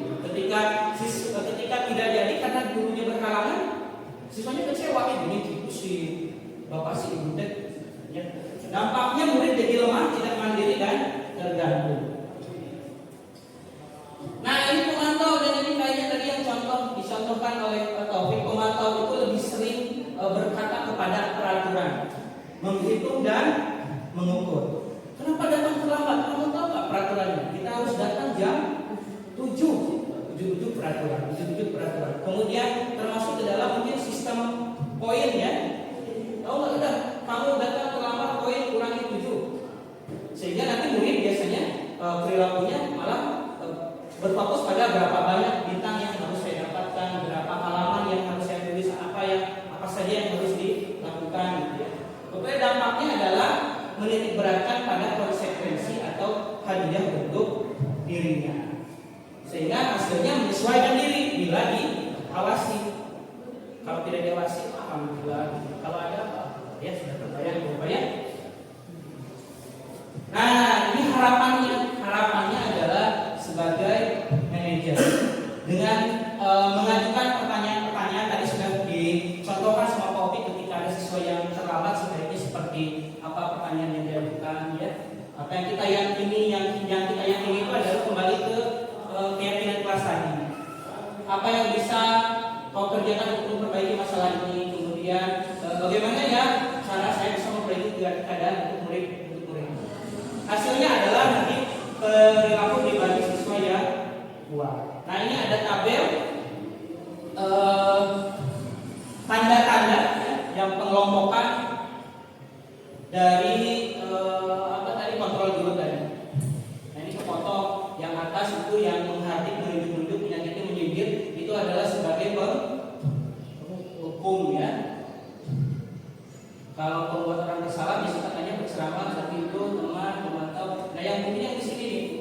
kualitas dengan dunia. Nah, ketika kita menjadi penghukum dan menjadi membuat orang merasa bersalah, maka murid meletakkan guru di luar dunia yang berkualitas. Beda dengan yang ini 1, 2, 3, 4. Ada di dunia yang berkualitas, tetapi posisi gurunya beda. Ya, ada seperti orang yang sangat penting, kemudian sebagai penganut peraturan, kemudian sebagai individu yang positif kalau untuk yang manajer. Nah, langsung saja ke contoh ibu bapak guru. Nah, kalau misalkan ada bapak ibu yang mengucapkan saya kecewa sekali dengan kamu, berarti kita berperan sebagai apa? Membuat rasa bersalah. Kamu tidak pernah benar melakukannya. Apa ya? Kamu tidak pernah benar melakukannya. Apa? Memantau ya? Memantau. Ayo lakukan demi ibu bapak. Apakah kamu mau mendapatkan stiker bintang hari ini? Memantau. Bagaimana kamu bisa menyelesaikan masalah ini? Kamu selalu yang paling terakhir. Bisa jadi penghukum ya, atau membuat bersalah. Jadi itu yang pokoknya itu ya. Kamu tidak pernah benar melakukannya karena sudah dijudge tidak pernah. Nah, kemudian ada sampel di WhatsApp sudah saya kirim tadi contoh-contoh kasus. Ibu kita bahas bersama-sama kasusnya.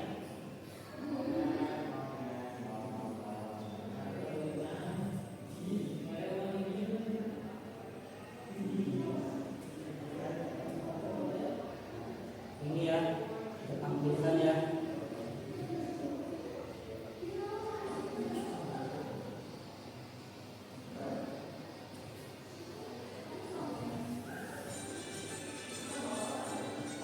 Ada kasus satu, guru matematika dan wali kelas 8, Ibu Santi sakit sehingga tidak dapat masuk dan mengajar. Akhirnya dicarikan guru pengganti, Ibu Eni. Ibu Eni baru 2 tahun menjadi guru SMP. Beberapa murid perempuan, ada Vivi dan Natali, mengetahui hal ini dan mulai menggunakan kesempatan dengan bersikap seenaknya, tertawa dan tidak mengindahkan kehadiran Ibu Eni. Ibu Eni mencoba menyapa Vivi dan Natali dengan ramah sambil mengingatkan mereka untuk tetap fokus pada pekerjaan tugas. Ayolah tugasnya dikerjakan, nanti ibu ditunggu bapak kepala sekolah kalau kalian tidak mengerjakan tugas. Tolong bantu ibu ya. Namun Vivi dan Natali malah jadi tertawa. Ibu santai saja bu, mereka tetap tidak mengerjakan tugas dan malah mengobrol. Keesokan harinya, Ibu Santi memanggil Vivi dan Natali serta menanyakan tentang laporan Ibu Eni. Ibu Santi menanyakan apakah mereka bersedia melakukan memperbaiki permasalahan yang ada.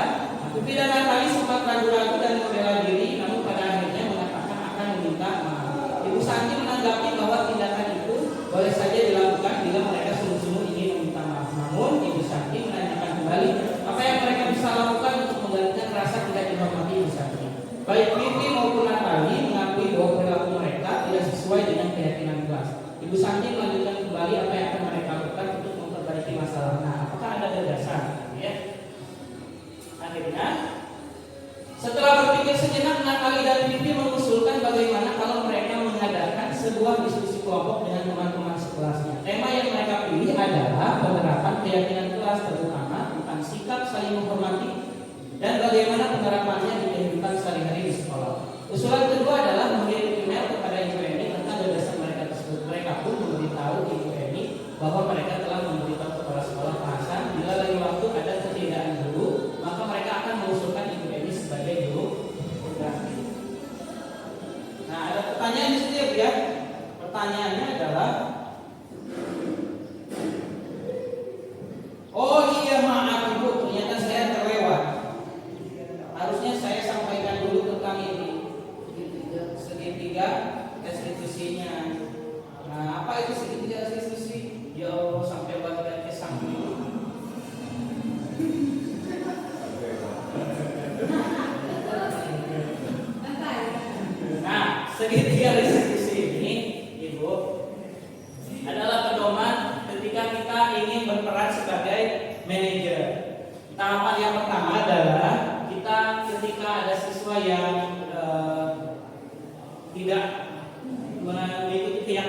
lanjutkan, yaitu dengan menstabilkan identitas. Tujuannya adalah untuk membuat anak yang tadi gagal, merasa bersalah, tidak langsung down, ya, tetapi merasa positif dengan dirinya. Contohnya, ada anak misalkan ketika sepak bola, kemudian kebobolan gawangnya karena tidak teliti. Nah, maka kita bisa berikan kata-kata positif untuk menjaga supaya identitasnya dia sebagai sesuatu tetap stabil. Contoh, berbuat salah itu hal yang manusiawi, tidak ada manusia yang sempurna. Bapak Ibu juga dulu pernah berbuat salah. Kemudian kalau kamu menyalahkan dirimu sendiri terus-menerus, apakah kamu akan bersikap baik pada dirimu sendiri? Ya. Jadi salah satu tahapan yang pertama menstabilkan identitas. Yang kedua adalah dengan memvalidasi kebutuhannya dia itu sebetulnya pengennya apa. Dia membantu mengenali kebutuhan yang ingin dipenuhi ketika dia melakukan kesalahan. Tadi ketika siswa datang terlambat kata kopi kan mungkin aja ada kebutuhan dasar yang belum terpenuhi. Maka kita cari tahu sebetulnya apa sih kebutuhannya. Oh ternyata kalau kita sudah digali, ternyata dia mengantarkan orang tuanya dulu ke pasar atau mengantar adiknya ke sekolah lain. Ya. Contoh pertanyaannya adalah kamu bisa saja melakukan hal yang lebih buruk, tapi kamu tidak melakukannya. Kamu pasti punya alasan mengapa melakukannya. Apa yang penting bagi kamu? Kemudian kamu boleh tetap berusaha menjaga sikap itu, tapi tambahkan sikap yang lain yang baru. Nah, ini contoh-contohnya. Karena pada dasarnya setiap tindakan manusia adalah untuk memenuhi kebutuhan dasarnya dia. Yang tadi ya, power, ingin berbuat, ingin menguasai, freedom, ingin bebas, kemudian kebutuhan untuk dicintai, disayangi, atau keinginan untuk tantangan dan kesenangan. Nah, baru tahapan terakhir adalah dengan melakukan intervensi 10 detik. Ini membantu murid untuk kembali ke tujuan semula, mengingatkan murid dengan keyakinan yang sudah disepakati. Contohnya, apakah kamu ingin berbuat lebih baik? Apakah saat ini kamu sedang menjadi orang yang kamu inginkan? Kemudian apa yang kamu inginkan? Nah, ini sebetulnya kurang tepatnya Bapak Ibu, bukan peraturannya apa, tapi keyakinan kita. Nah, itu segitiga restitusinya. Kemudian baru kita kembali ke kasus yang tadi. Mungkin Ibu Bapak nanti sama tugasnya yang CGP provinsi juga.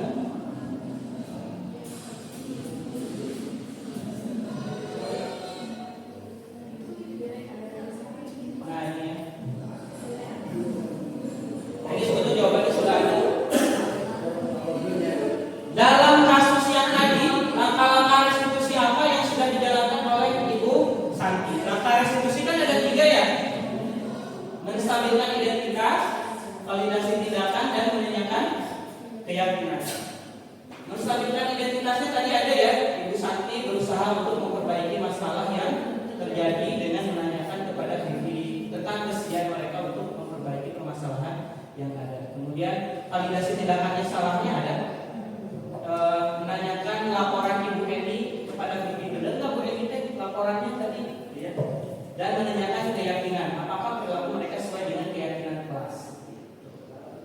Nah, kalau dilihat dari kasus ini, kira-kira Ibu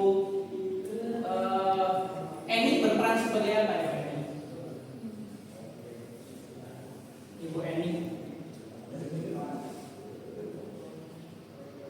Kalau Ibu Eni, kita lihat lagi ya. Ibu Eni. Nah, ini Ibu Eni.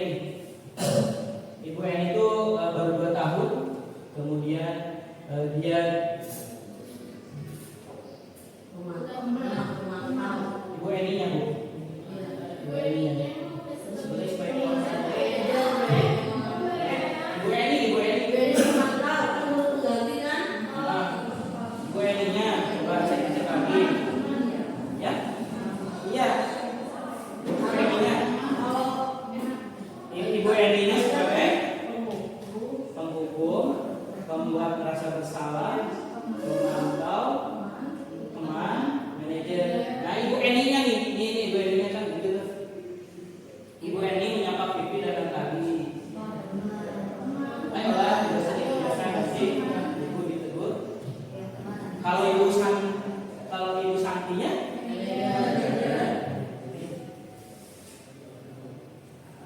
tugas yang pertama ya, ini nggak perlu kayaknya.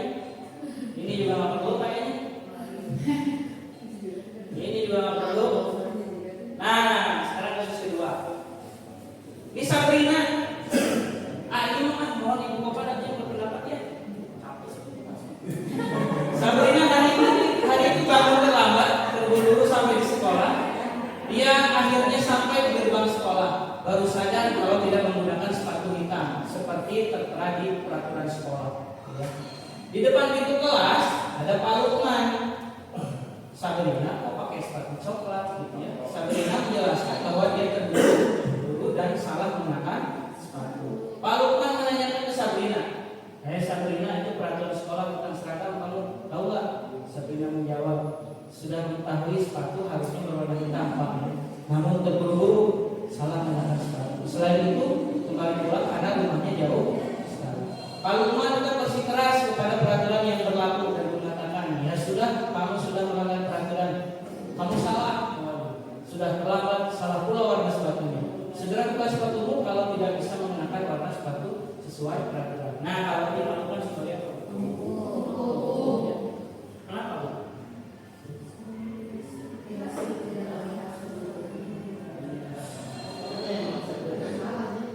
Sabrina meminta maaf dan memohon kembali kepada Pak Lukman agar tetap dapat menggunakan sepatunya dan berjanji tidak akan mengulang kesalahan. Namun Pak Lukman tidak mau tahu ya. Tidak, kamu telah melanggar peraturan sekolah. Kalau tidak sanggup, ambil sepatu di rumah atau diantarkan sepatu ke sekolah. Ya sudah, kamu tidak bersepatu saja seharian. Sekarang copot sepatumu dan silahkan belajar tanpa sepatu. Sabrina dengan berat hati mencopot sepatunya dan memberikan kepada Pak Lukman seharian. Dia tidak berani berkeliling di sekolah karena malu dan lebih banyak berkeliling di kelas tanpa alas sepatu. Indikatornya apa, Pak? Indikatornya kalau Pak Lukman sebagai penghukum.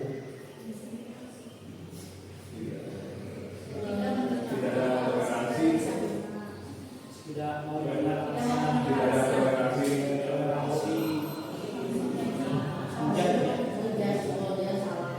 Kalau sebagai pemantau bisa nggak?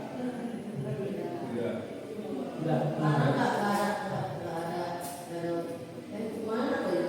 Pokoknya ada, peraturannya ada. Indikator lainnya adalah ini ya, Sabrina menjadi malu. Iya. Tapi di dunia nyata aku pernah aku jadi balongan pernah kan? Ya, saya juga pernah. Ya, kita semua tidak ternyata kita pernah melakukan hal seperti ini. Kita nggak semua anak itu bisa kita tidak semua siswa itu bisa kita pakai sistem manajer. Ya, ada beberapa anak yang mungkin kita baru bisa, dia baru sadar kalau kita berperan sebagai penghukum. Ada beberapa anak yang kita sebagai tadi pemantau, namanya juga ada anak ini mungkin anak itu di rumah kurang sayang. Di sini dia butuh teman, kita sebagai teman itu yang bisa diterap di dia gitu. Jadi sebenarnya kalau menurut saya kalau mau juga nggak salah-salah juga sih. Salah-salah amat. Ya, sebenarnya melakukan tindakan itu mungkin nanti tidak langsung mungkin dikasih peringatan sekali dulu. Jadi kalau memang ini kan baru sekali kejadian misalnya, mungkin bisa dikasih peringatan pertama, kedua, pas sudah ketiga mungkin boleh kan. Jadi tidak langsung menghakimi anak baru sekali ini. Itu ada apa ya, ada proses dulu, ada proses dulu sebelum dia menghukum gitu. Sebenarnya nggak masalah menghukum kalau misalnya sudah diberi peringatan sebelumnya. Siap. Terima kasih Bu Rati. Mungkin nanti Covid bisa menambahkan. Covid sudah cukup. Itu dia kadang apalagi SMK ya Bu ya. Kalau kita memang harus kadang jadi teman, kadang harus menghukum. Kalau kita susah itu ya. Mungkin ini kan hanya konsep teori yang dari Pak, teori yang siapa? Dosen ya. Kita buat teori yang baru. Nah ini, nah kita coba kasus kurikulumnya kedua, ketiga nih ya tadi. Nah sekarang yang kasus ketiga, Ibu Dani sedang menjelaskan pelajaran bahasa Inggris di papan tulis. Beliau memperhatikan bahwa Fajar malah tiduran. Wah ini juga sering ya Bu ya? Sering ya? Acu tak acu. Fajar coba jawab pertanyaan nomor 3, maju ke depan dan kerjakan di papan tulis. Fajar pun tampak malas-malasan maju ke depan sampai di depan papan tulis. Fajar hanya diam terpaku sambil memegang buku bahasa Inggris dan memainkan spidol. Ayo Fajar, makanya jangan tidur-tiduran. Saya kali perhatikan. Sudah duduk kembali. Kira-kira siapa yang bisa? Fajar pun kembali duduk di bangkunya. Hal seperti ini sudah sering kali terjadi pada Fajar. Seperti tidak memperhatikan anggota acuh dan nilai-nilainya pun tidak terlalu baik untuk pelajaran bahasa Inggris. Pada saat ditegur oleh Ibu Dani, Fajar hanya menjawab tidak tahu. Ibu Dani menjawab ini, gimana kamu Fajar? Kamu tidak kasihan sama ibu ya? Ibu sudah capek sampai mengajarkan kamu. Tidak kasihan sama ibu? Nah, pertanyaannya ini membuat rasa bersalah. Nah, kira-kira kebutuhan apa yang diperlukan oleh Fajar? Kasih sayang, kebebasan. Kasih sayang, kebebasan. Kasih sayang, perhatian saya seperti kepuasan, kesenangan. Ini pelajaran bahasa Inggris sudah ramai yang tentunya tertulis.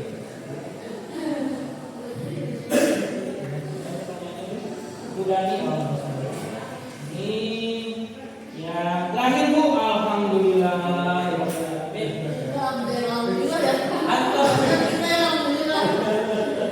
Anto dan Dino baik bersama. Ini seru nih kasusnya. Anto dan Dino sedang bermain bersama di lapangan basket. Tiba-tiba terlihat dalam sebuah pertengkaran adu mulut. Dino sama Anto berkelahi ya. Dino menjadi emosi, kontak fisik, menarik meja Anto dengan kasar sampai 3 kancingnya terlepas. Pada saat itu, guru piket langsung melerai mereka dan membawa mereka ke ruang kepala sekolah.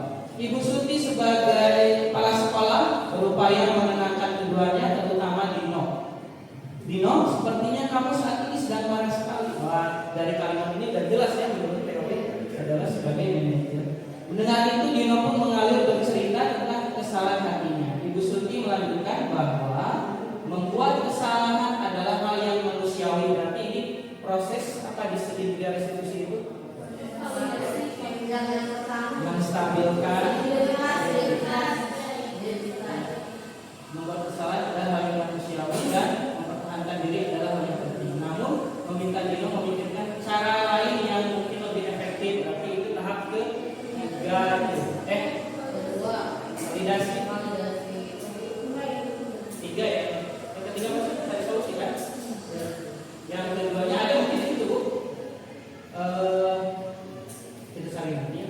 Ibu Suti melanjutkan bertanya tentang keyakinan sekolah yang disepakati serta apakah Dino bersedia memperbaiki kesalahan yang telah dilakukan terhadap Anto. Dino pun akhirnya perlahan mengangguk. Kemudian Ibu Suti balik bertanya kepada Anto, hal apa yang bisa dilakukan Dino untuk memperbaiki masalah. Anto menjawab, saya perlu kancing saya diperbaiki Bu. Ibu saya akan sangat marah kalau melihat kancing baju saya sampai copot 3 kancing begini. Ibu Suti pun kembali bertanya ke Dino apakah yang akan dilakukan untuk mengganti 3 kancing atau yang terlepas. Masih panjang ceritanya. Dino berpikir sejenak namun menjawab, wah tidak tahu Bu, saya lem kembali mungkin ya Bu. Ibu Suti berpikir sebentar dan menanggapi, kalau dilem akan mudah terlepas kembali. Nah ini tahapan proses yang di segitiga restitusi berapa ya Bu? Ketiga ya? 3 ya? 3. Dino tampak ragu dan menanggapi akhirnya disuruh menjahit ya. Tapi Dino nggak tahu cara menjahit. Nah Ibu Suti meneruskan, apakah kamu bersedia belajar menjahit? Dino berpikir sejenak memandang meja Anto dan menanggapi. Yang mengajar saya siapa Bu? Nanti diajari sama Pak Irfan, guru tata busana. Dino kembali diam sejenak memandang meja Anto yang tanpa kancing. Akhirnya Dino mengangguk tanda menyetujui dan sepanjang siang itu Dino belajar menjahit dan memperbaiki meja Anto. Terakhir kali terlihat kedua anak laki-laki tersebut, Dino dan Anto, jam pulang sekolah mereka sudah bercengkrama dan sudah. Pertanyaannya adalah posisi kontrol apa yang dipraktikkan oleh Bu Suti? Hal apa yang dilakukan? Pertama, menstabilkan identitas. Oh, yang itu ya, seperti sedang marah. Kemudian validasi, membuat kesalahan adalah hal yang manusiawi. Kemudian menanyakan keyakinan. Tanya lagi di sini kalau tidak salah. Bagaimana Dino dikuatkan dan bagaimana Anto dikuatkan oleh Ibu Suti? Menawarkan solusi untuk belajar menjahit. Kemudian Anto juga ber-M. Nilai kebajikan apa yang dituju dalam sistem Ibu kira-kira Bu? Jawab. Kemudian menekan masalah dan kalau di sini kemarin kami membuat terus keterangan. Ya. Nah itu saja barangkali Ibu dan Bapak apa yang sudah kami pelajari selama hampir 1 bulan ini. Terima kasih sudah menyimak diseminasi kami dengan segala kekurangannya. Terakhir dari saya, mohon maaf. Assalamualaikum warahmatullahi wabarakatuh.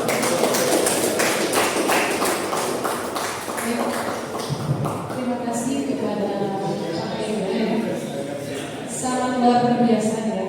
Jadi ternyata ketika prakteknya ya berarti kita tuh sering jadi penghubung ya. Prakteknya padahal harusnya jadi manajer. Baik, dari kegiatan diseminasi penerapan perilaku positif ini, apa yang bisa Bapak Ibu refleksikan dari kegiatan hari ini? Boleh siapa yang akan merefleksikan dari diseminasi penerapan budaya positif? Wisti? Oh siapa? Berarti? Sebagai kesiswaan.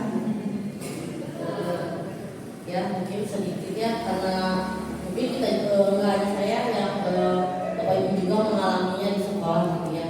Mungkin memang untuk maksudnya apa sih disiplin positif itu kan bagus ya. Kita ingin anak kita itu berhasil disiplin gitu. Sampai ke tingkatan kita bisa menjadi manajer untuk mereka gitu. Cuma kan di dunia nyatanya gitu, mungkin agak sulit gitu ya. Menurut saya juga kan merasakan pernah mencoba di sekolah sebagai penghukum, sebagai teman juga saya pernah merasakan gitu. Sebagai pemantau dan sebagai merasa bersalah pun saya pernah gitu menyatakan kamu itu salah gitu. Cuma mungkin untuk sebagai manajer ya kita juga sama-sama masih belajar ya Bapak Ibu, gimana sih cara kita bisa menjadi manajer buat anak-anak gitu. Jadi memang kalau dilihat kan jadi kayak student center, jadi siswa yang harus berperan gitu. Jadi kita hanya mengarahkan yang namanya guru itu hanya mengarahkan yang belajar ya anak gitu. Cuma kan secara real di sekolah ya kayak tadi kan kata mereka anak acuh tidur di belakang, kita ngomong di depan, anak di belakang gitu. Jadi mungkin sama-sama sambil belajar lah. Jadi mungkin dari materi sekarang saya juga dapat pencerahan ya memang. Jadi karakter guru kan macam-macam gitu. Ada yang jadi penghukum, jadi teman yang mungkin akan bisa saya terapkan ke adik saya. Cuma mungkin tidak langsung 100% bisa jadi manajer ya ke semua anak. Karena kan setiap anak mungkin karakternya beda-beda ya Pak. Jadi ada yang anak bisa kita arahkan, ada anak yang mungkin sudah, karena kan pendidikan kita di sekolah itu hanya terbatas sampai jam 3, sedangkan mereka itu pendidikan namanya itu di rumah. Jadi mungkin sesungguhnya itu adalah menyinkronkan yang kita ajarkan di sekolah itu tetap berlanjut di rumah. Itu yang menurut saya sulit karena kan saya di sini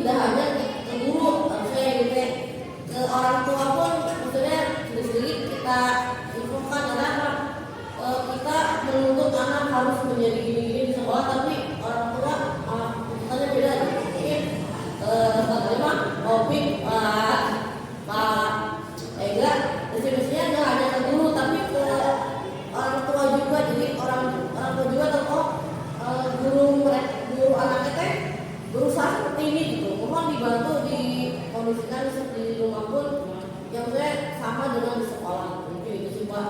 Mungkin parenting Ya, lupa mungkin tidak hanya ke guru tapi ke orang tua juga. Ya walaupun mungkin agak sulit ya Pak karena kebiasaan orang tua pun beda-beda ya. Misalnya. Terima kasih. Terima kasih Bu Raffi. Mohon bro. Ya, sudah.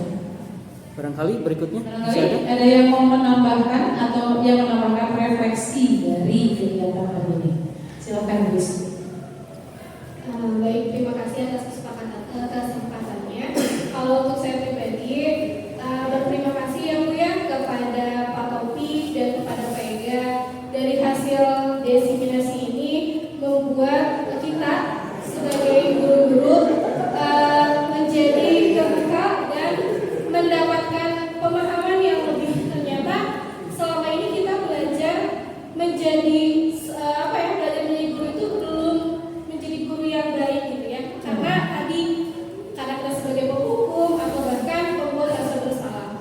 Dan untuk saya pribadi, setelah mengetahui materi yang tadi Pak Opik dan Pak Ega sampaikan, ternyata 5 posisi kontrol ini untuk saya pribadi seorang ibu di rumah membuat saya tersadar bahwa saya itu mendidik anak ternyata belum menjadi seorang manajer, masih ada di tahap penghukum atau membuat rasa bersalah. Dan itu membuat feedback bagi saya, saya harus seperti apa, harus bagaimana agar mendidik anak saya di rumah menjadi anak yang lebih baik lagi, memiliki disiplin positif. Jadi saya berterima kasih kepada Bapak pemateri sudah memberikan materinya dengan baik, membuat saya menjadi menambah pemahaman lagi. Terima kasih juga. Ya.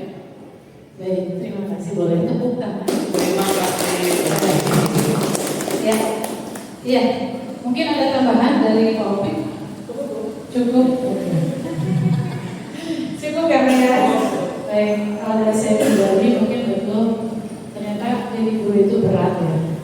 Berat ya. Tidak hanya mengajar di kelas, kemudian tidak hanya tadi anak itu dituntut untuk paham apa yang kita jelaskan. Ternyata berawal dari tadi disiplin positifnya dulu gitu ya, dari cara kita bersikap, kemudian dari cara kita mengajak anak. Kadang memang kita itu sebagian besar atau saya pribadi lebih ke tadi kayak membuat rasa bersalah, menghukum gitu ya.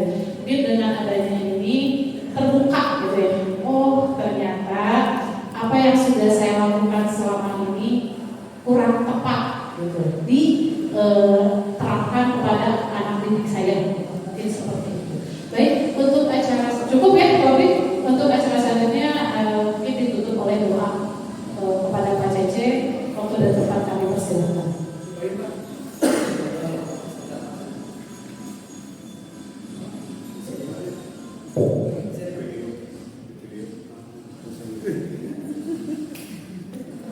Assalamualaikum warahmatullahi wabarakatuh.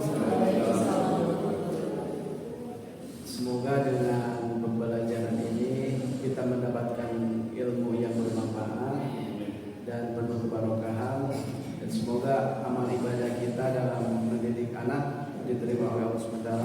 Mari kita memanjatkan doa terhadap Allah SWT. Bismillahirrahmanirrahim. Allahumma sholli wa sallim ala sayyidina Muhammad wa alihi wa sahbihi wa sallam.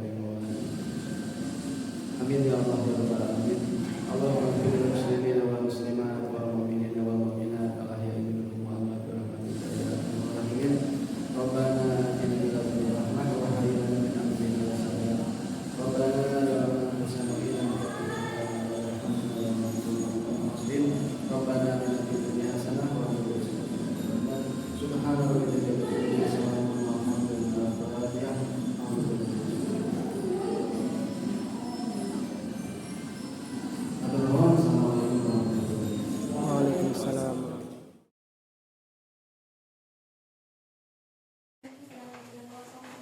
Assalamualaikum Pak.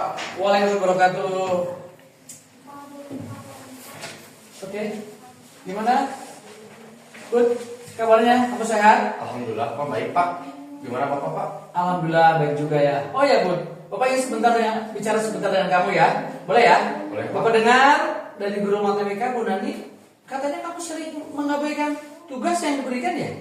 Bapak ingin dengar langsung dari kamu. Bapak tahu ini bukan kebiasaan kamu. Apa yang terjadi kali ini Bu? Maaf Pak, saya merasa kewalahan dengan banyaknya tugas Pak. Jadi saya menunda-nundanya terus-menerus Pak. Saya juga kadang merasa tidak tertarik dengan materinya. Jadi saya tidak mengerjakannya Pak. Oke, Bapak bisa memahami kalau kamu merasa terbebani. Kamu berhak merasa seperti itu. Mungkin siswa yang lain juga akan memiliki sikap yang serupa dengan kamu pada saat kewalahan ataupun lelah dengan banyak tugas-tugas. Ya mungkin seperti itu Pak. Oke, selanjutnya kalau sikap kamu seperti itu terus-menerus tidak mengerjakan tugas, kira-kira menurutmu apa dampaknya ketika kamu mengabaikan tugas yang diberikan oleh guru? Saya jadi ketinggalan pelajaran Pak. Nilai saya juga jadi jelek. Mungkin ini membuat guru kecewa pada saya Pak. Bapak menghargai kejujuran kamu. Bisa saja kamu tidak mengerjakan tugas-tugas mata pelajaran lainnya dengan mencari berbagai alasan. Kamu boleh mempertahankan sikap itu, tapi kamu harus menambahkan sikap yang baru. Ini penting loh untuk kita sadari bahwa setiap guru yang memberikan tugas pasti memiliki tujuan untuk membantu agar siswa memahami materi dengan lebih baik. Bud, Bapak ingin tahu apa sih sebenarnya yang kamu rasakan pada saat kamu tidak mengerjakan tugas-tugas itu? Apa kamu merasa tanggung jawab tidak untuk melaksanakan tugas yang diberikan oleh guru? Apakah ini sesuai nggak dengan keyakinan kelas yang sudah kita sepakati bersama? Sebenarnya saya tahu saya seharusnya mengerjakan tugas-tugas itu Pak. Biar saya bisa lebih mandiri dan bertanggung jawab, sehingga semakin memahami materi pelajaran yang sudah dibahas. Saya memahami apa yang dilakukan tidak sesuai dengan keyakinan kelas. Baiklah. Sekarang, yuk, mari kita pikirkan apa yang bisa kamu lakukan agar kamu bisa termotivasi untuk mengerjakan tugas-tugas itu. Apa yang bisa kamu lakukan untuk memperbaiki situasi ini kira-kira, Bud? Kira-kira saya akan mencoba menyelesaikan tugas ini sesegera mungkin Pak, dan menyerahkan besoknya. Saya juga akan mencoba mengatur waktu saya lebih baik. Apalagi jika tugasnya sesuai minat saya akan lebih tertarik untuk mengerjakannya Pak.